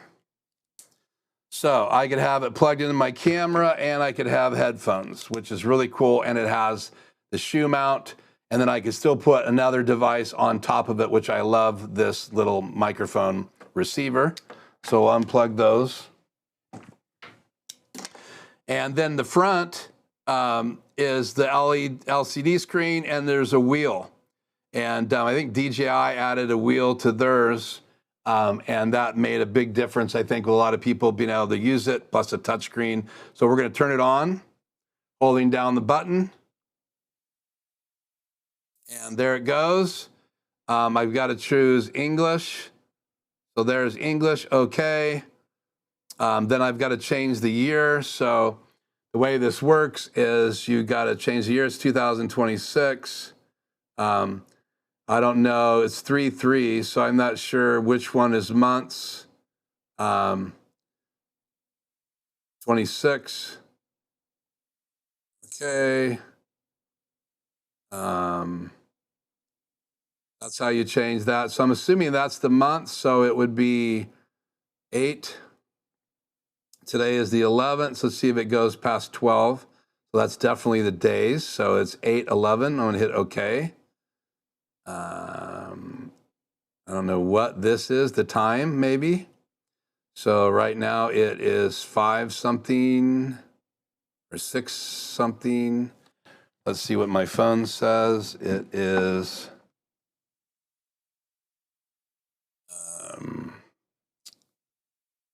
5:40.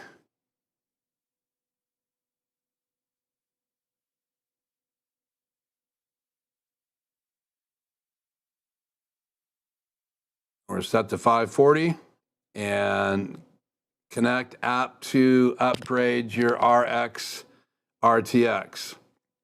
So then if you go in the app,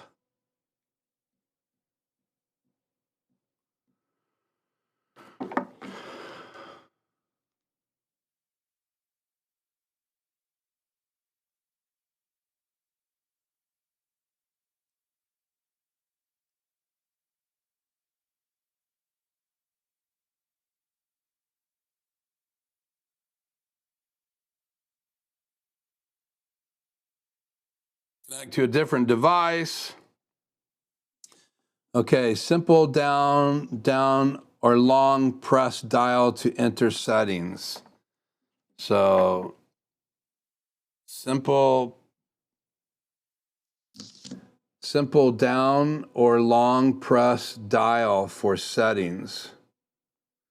Okay, RX settings, TX settings, monitoring, connection. Let's hit connection. So you push down on this. I'm going to hit pair. And make sure, yeah, confirm. It's pairing to this device, so now I need to turn it on. Long press to turn it on, then click it 3 times to go into pairing mode. And it found it, so I'm going to hit OK. So it's pairing one device, and it is now paired. Check, check, check. I don't know why. Yeah, check, check, check. There's the audio, so I've paired my device. So I'll update it and do the firmware update later.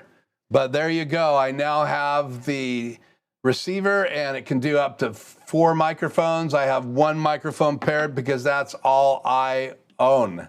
So there you have the unboxing of that little device there. So let's get back in the chat, see what everybody is saying or not saying. So chat on the air.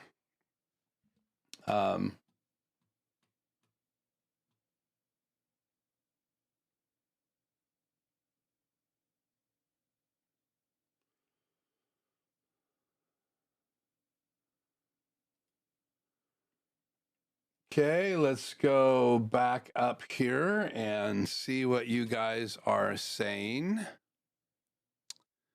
Good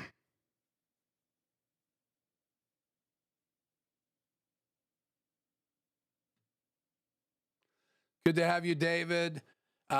We had Tony on. We talked 3D printing. He made a recommendation. Had some double audio at the beginning. I apologize for that. But if you just fast forward through it, you won't have to listen to double audio. Most of it's Tony talking that doesn't have double audio, but evidently I sound like a monster, and we finally figured it out. K9 Strikers, good to have you here. Good friend now. And I just bought the Rode Wireless Pro Kit and the DJI Mic Mini 1, since they're not letting us buy the Mini 2 or the Mini 2S inches. Yeah. And I think that's kind of why I went towards Insta360 Mic Pro, because it's still available in the United States, and DJI has obviously made the United States upset and can't buy drones here anymore. A lot of the stuff isn't available, and that's really sad because the new Mobile 4P came out, and the 4, which is a great little mobile gimbal. I have the original version, and I would highly recommend the DJI stuff. And I'm not really on the Bambu wagon.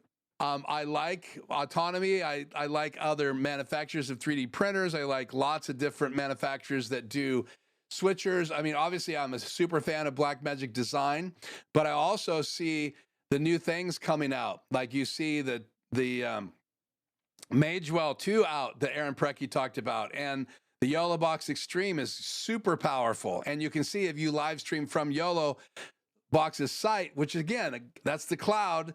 And so Tony talked about how a lot of people are anti-cloud, but more and more things seem to be going into the cloud. And a lot of cloud features then are available for you when you send your signal to the cloud, and then it streams out for you. That's the way Restream works. That's the way, I forget that software we talked about 2 weeks ago when I was live. The one software I said that's blowing up. Oh, what is that? I can't remember. But anyway, it's a cloud service. You can do all your switching in the cloud. Obviously, you got to get your signal up there. But with the YoloBox Extreme, you can enable those extra features when you are live streaming from their cloud service, but they also have a direct. So I could have made a YouTube live stream tonight like I did, and I could have gone directly to it from the YoloBox Extreme. I wouldn't have to use the cloud service, but I lose those cloud features. I lose the guest feature, I lose the map feature, and I also lose the chat feature. Now, I can still use Aaron Preki's Chrome plugin to put chat on the screen, but one of the things I love about the YoloBox Extreme is that all the chat's there, and you can stream to more than one location from the YoloBox cloud service. And you can have all those chats in folders. So I could have Facebook chat, I could have all those chats, I think up to 4 locations, and then you can buy a subscription to do even more and do bonding. So there's a lot of new devices that are coming out that aren't just Blackmagic Design, and Blackmagic Design had some new devices announced this week. And so make sure you go check that out. I'm not going to talk about Blackmagic tonight, other than I'm a huge ATEM fan, but the new technology of some of these devices is fascinating. And so Insta360 is coming out with devices. DJI has great devices, and it just goes on and on. Magewell, YoloLive, ATEM Extreme. Roland's had switchers for a lot of years, though they're expensive, but they've been in the switcher game for a long time, and I've used Roland products. So again, I'm not just Bambu Labs. There's lots of other great 3D printers out there, but I'm leaning towards those 3 printers. And now, after Tony and my conversation, I may be leaning towards the X2D. I don't know when I'll pull the trigger, but you guys will know, and I will unbox it live, I guarantee you. So, okay. So the other thing I bought, I talked about $100 high quality grid for the Elgato key light and the key light air. I have 2 key lights and I have a key light air. And the advantage of a grid is the light just doesn't fall everywhere. There's no soft box, there's no grid. There is a soft panel built into the Elgato lights. I have them pretty far away, but they fill the whole desk. And I use that light to do on my desk display. So I need that bleeding light to give me light right here. This is 2 key lights and a key light air shining down right now in this area. So it's nice to have that extra light on my desk, but there's also grids available. So let's clean up and let's unbox this. Move my phone over. We're going to turn this off. I might demo it here in a minute.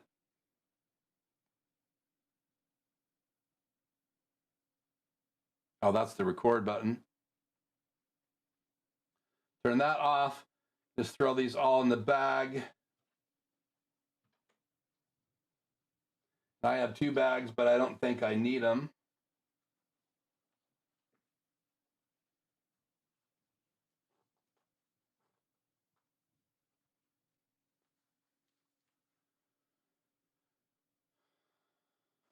Go in there.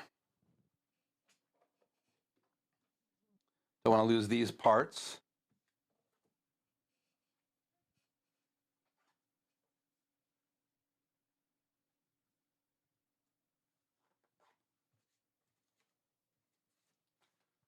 Okay, and I already broke the seal on this, but I have not opened it. This is the grid. I paid about $39 for it. Links in the description tonight.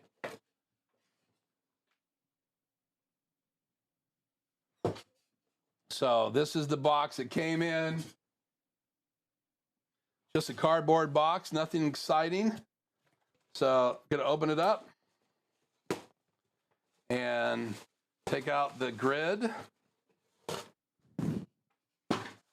And so again, it's 3D printed, and it comes in 2 separate pieces with the frame. So we're going to get this stuff out, get rid of the bubble wrap.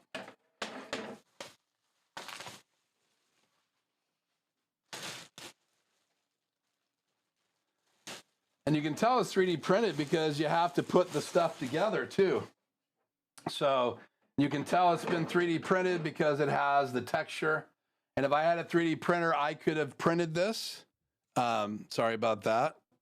Let's go to my wireless microphone and make sure you guys have audio. So it was 3D printed. And so those 2 pieces go together, and these 2 pieces come together. And I'm not going to build it tonight, but I wanted you guys to see it. And then these slide together, I'm assuming like this. And this might be available on Bambu Lab's site. Maybe some of you guys already know.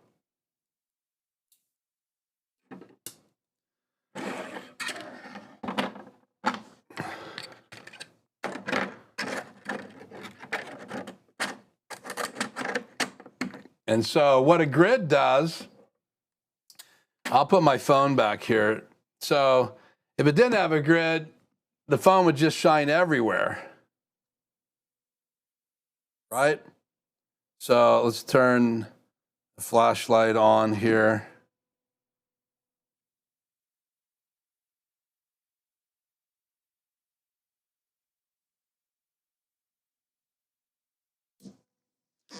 The flashlight's on and the light just shines through, but a grid cuts back the light. So you can see the light goes away as the grid is at an angle. And that's what a grid does. It keeps the light from just spilling everywhere. So if this was the key light, you would actually have fall off on the edges. So what this will do with that light about 3 feet away from me above my head, that's going to adjust the light. So I'm going to stand up and put it on. Let's turn this back off. There's the lightning adapter still here on my desk. Turn this flashlight off. Go back to the live stream. So I have it playing here. So let me hold this up. And so that's with it on. That's with it off. On, off. On, off. So I'll go even wider on this shot. Let's cut to that camera altogether. Did that one? Yeah. So let's go super wide. That's with it off. That's with it on, off, on. And so it really does focus the light. So there's an advantage to having that, being able to not just let the light bleed in my studio. And I'm considering it. So I will figure out how to attach it to my key light, and I'll demo with it on next week on this main key light that's right above my head, so that you guys can see that and see if it works and if you see a difference. Again, it's just going to concentrate the light in this area instead of it just spilling everywhere. Now I have this light brighter than the fill light on the left, and then this key light air becomes kind of a hair light, and it shines on the back of my head, and I have it down. So again, I am just using key lights and 2 key lights and 1 key light air as my main lights here on my desk. And so I don't know if I'm going to buy any more of these. I just wanted to bring this onto tonight's live stream so you guys can see it and take a look at it. 40 bucks was worth taking the money from my business account and bringing this on the live stream. And it definitely, you can see the texture, 3D printing. I don't know what kind of material it was printed out of, but again, it's got a couple pieces and there's some raised pieces right here. And so I'll have to read the instructions on how this goes on, but it's been built right here on the desk. And you guys let me know in the chat what you think if I wasted my money. So I don't think I wasted my money, but who knows? Everybody has an opinion. I get it. And I don't have any problem with that. So let me renew the chat here again, because it's not staying renewed. So I'll pop this out again and copy the link. Put it in OBS's plugin.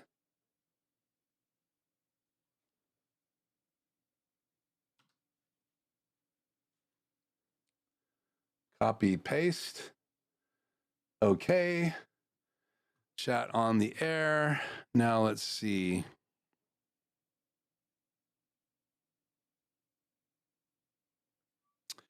So Tony says, Maker World has the grid 3D model for the Elgato key light. Just emailed it to you so you can print it when you get your printer. So yeah, thank you, Tony. Again, I think I had heard that Maker World had that online, and I think it's that exact model that I had sent to me. And someone made some good money, but they did pay for shipping, and I paid, I think, 39 bucks and some change. And again, the link is in the description. Also a link to the Insta360 mic receiver. I think a couple links in there, the microphone, a kit with the charger. So if you use those, they're Amazon affiliate links, and I do get some commission back from Amazon. You don't pay anymore when you use those links, but it does support the channel, and I really appreciate that help here on the channel. So, okay, so we've talked 3D printers. We have unboxed the receiver for the Insta360 Mic Pro, and again, 4 microphones can be received in that. So Bluetooth is changing the technology to have 4 microphones, be able to do an interview with 4 people in a podcast. The Insta360 Mic Pros have a lot of different ranges. So you can do 360 range. You can do an interview and set it down on the desk and have it doing a figure 8 pattern. You have a directional pattern like a pencil condenser sort of, and then you have more of a cardioid pattern, which is a wider pattern, and you can switch those. You got 32-bit float recording, and again, being able to receive 4 microphones. Obviously, DJI has those capabilities. I think there's like 7 or 8 different people that have high-end, good quality wireless microphone kits that are a part of that bandwidth. So, you know, again, you pick the one you like. I just picked Insta360. I've been kind of a fan of Insta360 for a long time. I'm also obviously a fan of Blackmagic Design, YOLO Live, Elgato. I have a Stream Deck. I have a Stream Deck pedal. I have a Stream Deck Plus. I'm just a fan of technology. My wife would say I'm a techie, Shannon would say. So we had a lot of fun on our cruise, had a lot of fun in our trailer. Shannon's loving that. We have some things planned for the rest of the summer. Why the weather's nice. It's been too nice, too hot here. But in the mountains, it's beautiful. So on the coast, it was a little warm a couple of days, but not by much. Barely got to 70 degrees, maybe in the middle of the day. I was wearing a coat most of the mornings and the evenings, which is great. I felt like it's fall weather, one of my favorite seasons, without any threat of snow on the coast. We did have some smoke on the coast, but the first few days were pretty clear. And then the last 3 days were not so clear. So, and then I came back to Richland, Washington, and there was smoke everywhere, but the wind had been blowing. So I got back when it was better air quality than it was while I was gone. So Shannon and I missed the bad air quality when we were on the Oregon coast, but then we got a little of that as we were getting towards the end of our trip. So I was gone from Wednesday morning after my live stream until Thursday evening the next week, and we absolutely loved the Oregon coast. And I also, let me see if I can freeze this. I also got this kiss, and in front of the sunset. So, man, how do you not get excited about that? So again, that's tonight's live stream. If you have any comments or feedback, or if you're watching this after it was recorded, I apologize for the audio issues. I figured that out now. So when I do use the YoloBox Extreme for a guest feature in the future, or go live directly from it in general, I won't have that audio doubling problem. Now, I did have a poll tonight. It's just simply asked, I'm curious, do you currently own a Bambu 3D printer? 17 people voted. 29% of you do have a Bambu printer, and 71% of you do not. And again, guys, I don't know if this whole 3D printing thing is exploding like I saw the ATEM Mini explode. If it's not just Bambu printer, there's other printers that have come out with multiple heads. So it's not just a Bambu thing. Again, there's lots of new technology, but it seems like podcasting grew for a while, and then streaming devices was really big. And then now it seems to be 3D printing and other type resin printing is really expanding, and they're adding new features, and I'm fascinated by it.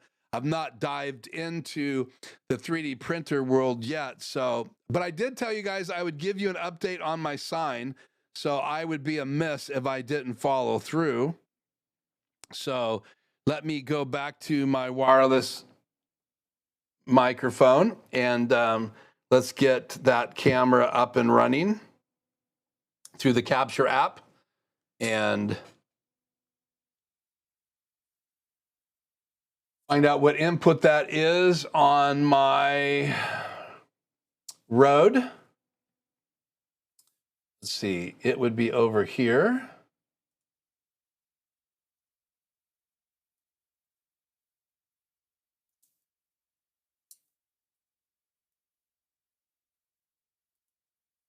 Okay, input 6. So let's bring input 6 into V2 here.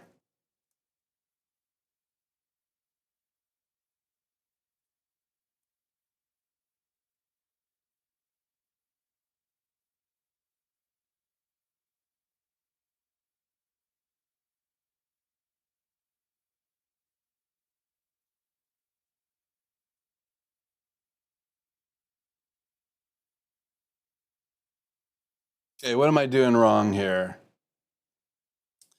Let's get out of that. Let me just cut to 6. Let's see, program B. I'm going to go to program.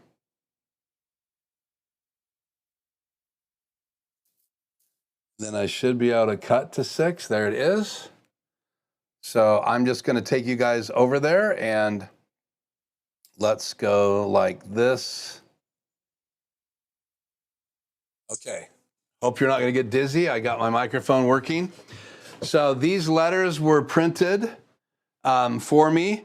This is my logo. It's in 2 pieces. You can see I taped it together right here and here. This was printed on the X1 Carbon, I believe, at Jason's lab in Las Vegas. And I have all of my letters. These will be backlit. He made me this stencil.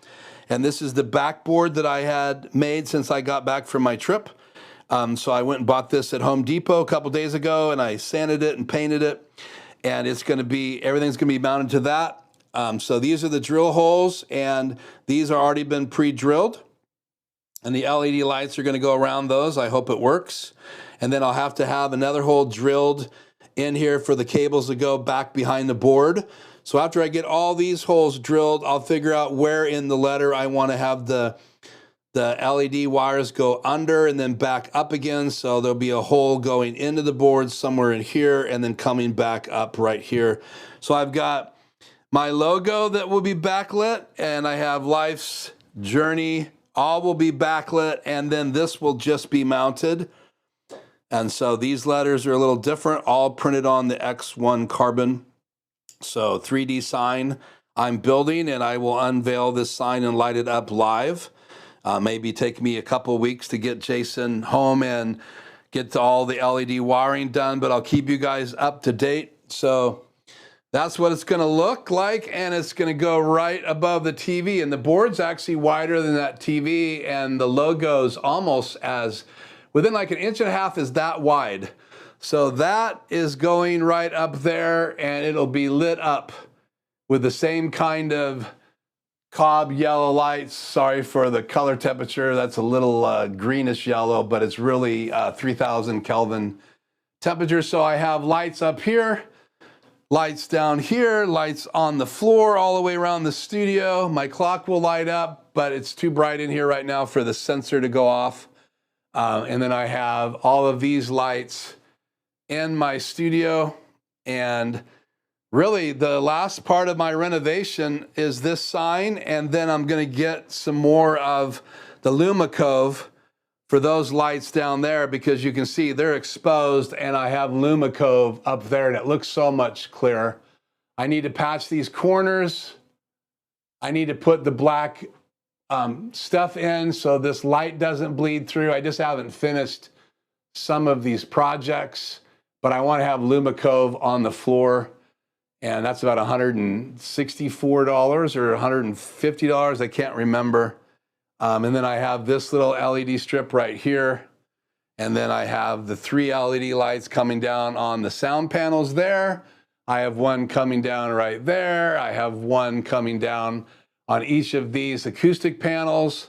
I've got one light coming down there and one coming over my shoulder on Batman. And then I have these lights right here that highlight the bottom of the shelves. And then I have more lights around the TV and shining down on those panels.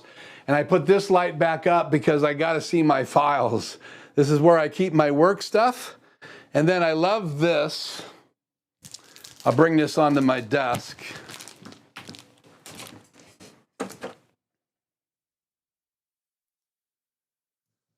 This picture I picked up on the coast.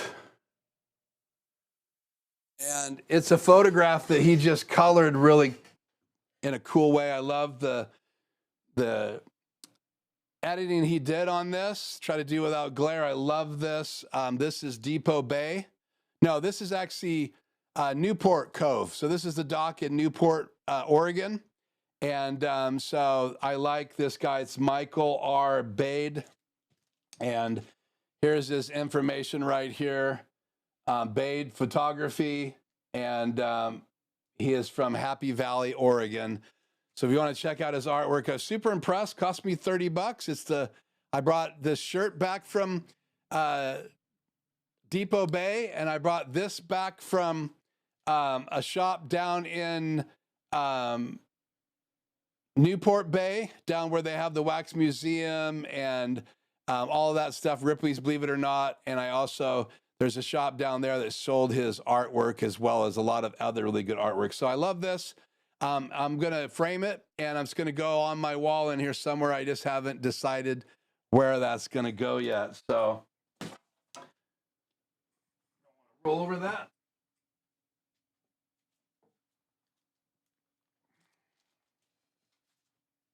So a lot of things to cover tonight, but I thank you guys for joining me. I hope you guys had as much fun as I did, and you enjoyed my conversation with Tony, trying to make a decision of what printer I'm going to get. He almost had me convinced to get the P2S, but his final recommendation was the X2D. So I'm going to think about it some more. Both those printers would be a really good choice, especially with the switch and 2 AMS units, to be able to have the colors that you want. And again, full color printing is available on most of those type printers nowadays. The advantage of those AMS units are the fact that you can actually do some really cool stuff here. And we spent so much time talking tonight about the I can't say as the Oregon coast isn't amazingly beautiful. Do this real quick. Take a look at that. Let me go back to this camera shot here real quick, and we'll wrap with this. Got to find the right mouse and the page I'm looking for. Here we go.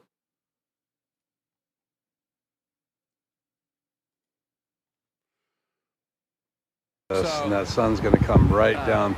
I was going to bring Tony on with this view. That's why I have this preset, but didn't get to this because interview was ready to transition into those unboxings. But this is the P2S that I was considering.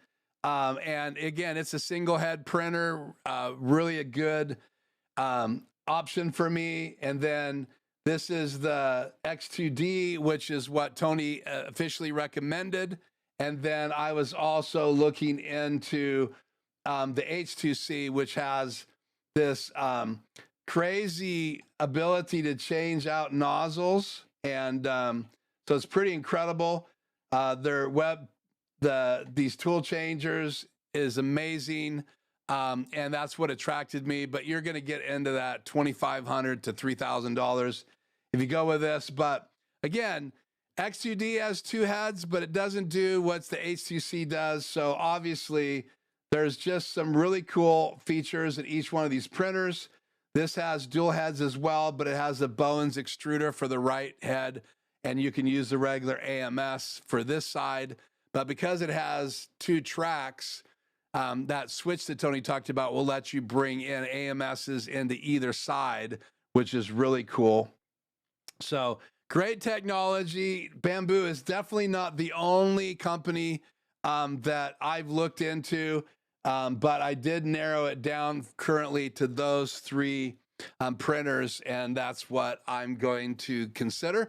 But again, you never know who's going to come out with something before I make my purchase that I may bring here into the live stream and say, wow, I found something new and exciting that I wanted to talk to you guys about. And that's what the channel is all about. I want to talk about live streaming tech. I want to talk about some of the other trends that are happening in and around live streaming tech. You've got lights, you got video, you have cameras, you have microphones, you have different type streaming devices. But not just that, you have things that you can just go out and shoot videos with. And then we haven't talked a lot about the software like Adobe and DaVinci Resolve and OBS we've touched on. There's so much around this world, and now that these 3D printing things are invading the space, these are great tools to add to things like Elgato key lights. And so that's why I think a 3D printer is one of the next pieces of equipment that I need to add to kind of the Keith Life Journey Productions world. And it may just be for things that I need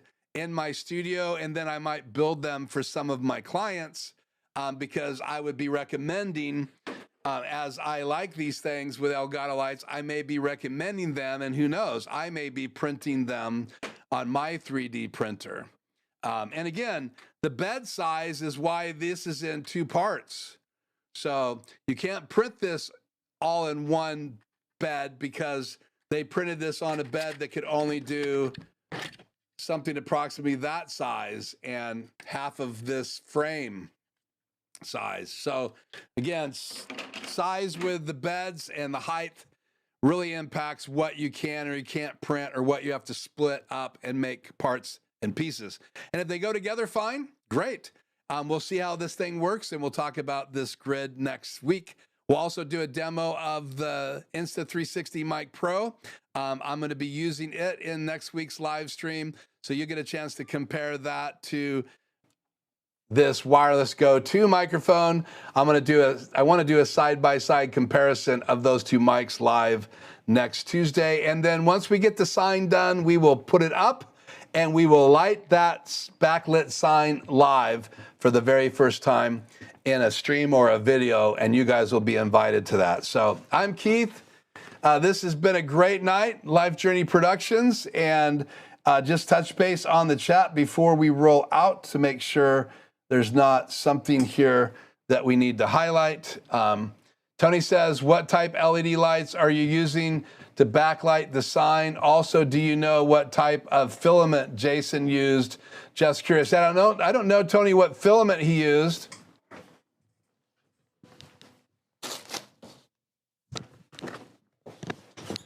But this is the kit I bought. Go back to the SM7B. And I've been using these. Like, these are the lights that I've used on the top and the bottom. This is the brand. And I don't have a link to this in the description, but I will put it in later tonight. After I get a chance to eat dinner and rest a bit, I will come back in the studio and I'll add this. And again, this is available on Amazon. This comes with a remote control.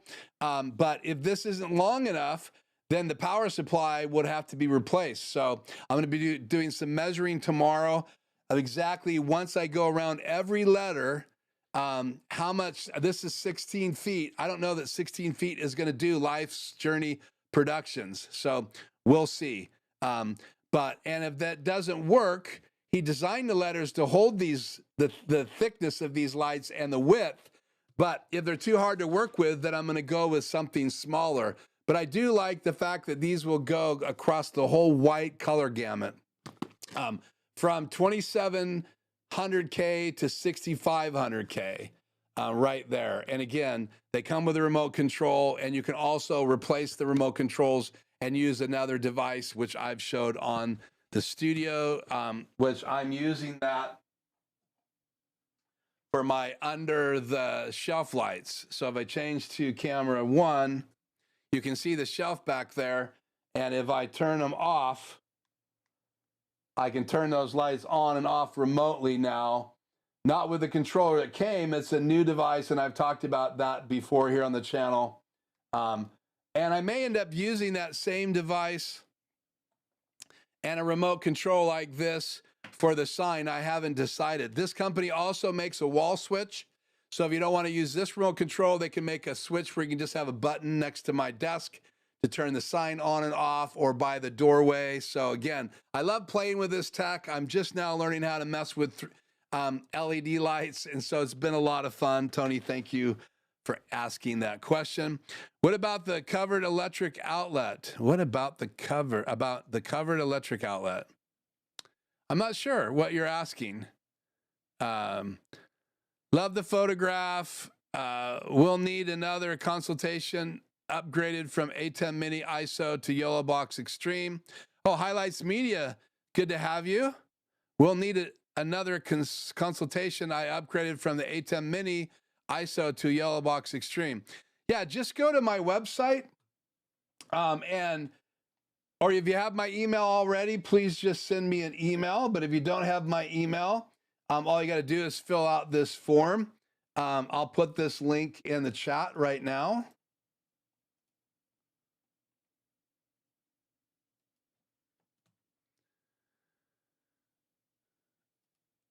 That's just my website. And then on my website, there's also a contact page. And that's where you go if you want to join the town hall.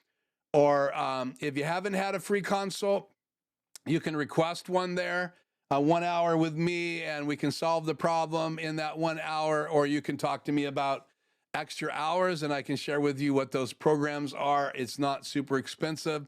And my heart is to help people learn this tech. So if I already know it, I would be happy to share that information with you.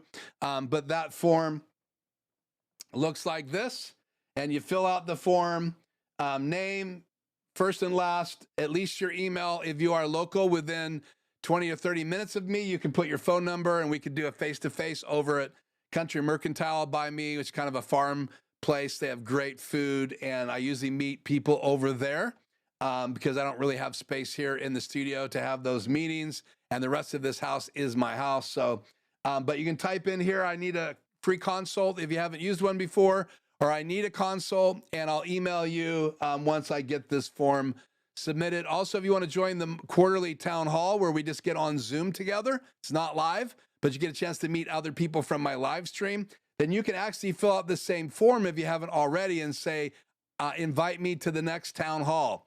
And I will then invite you after I announce that. I'll send you the link. And if you have time on a Tuesday night after our 1 hour live stream, you can join us on a 1 hour Zoom meeting. Again, it's not recorded. It's not live. It's just a chance for you to meet other people here from the channel face to face. You get to share a little bit about what you're doing with tech and or anything else you want to share. And it's a lot of fun to meet people face to face and not just be talking to a camera.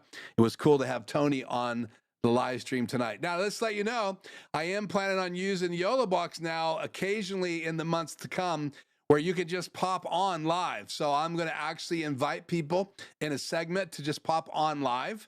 And so you'll be able to do that. There'll be some rules, and you'll get those rules when you request to be live with me.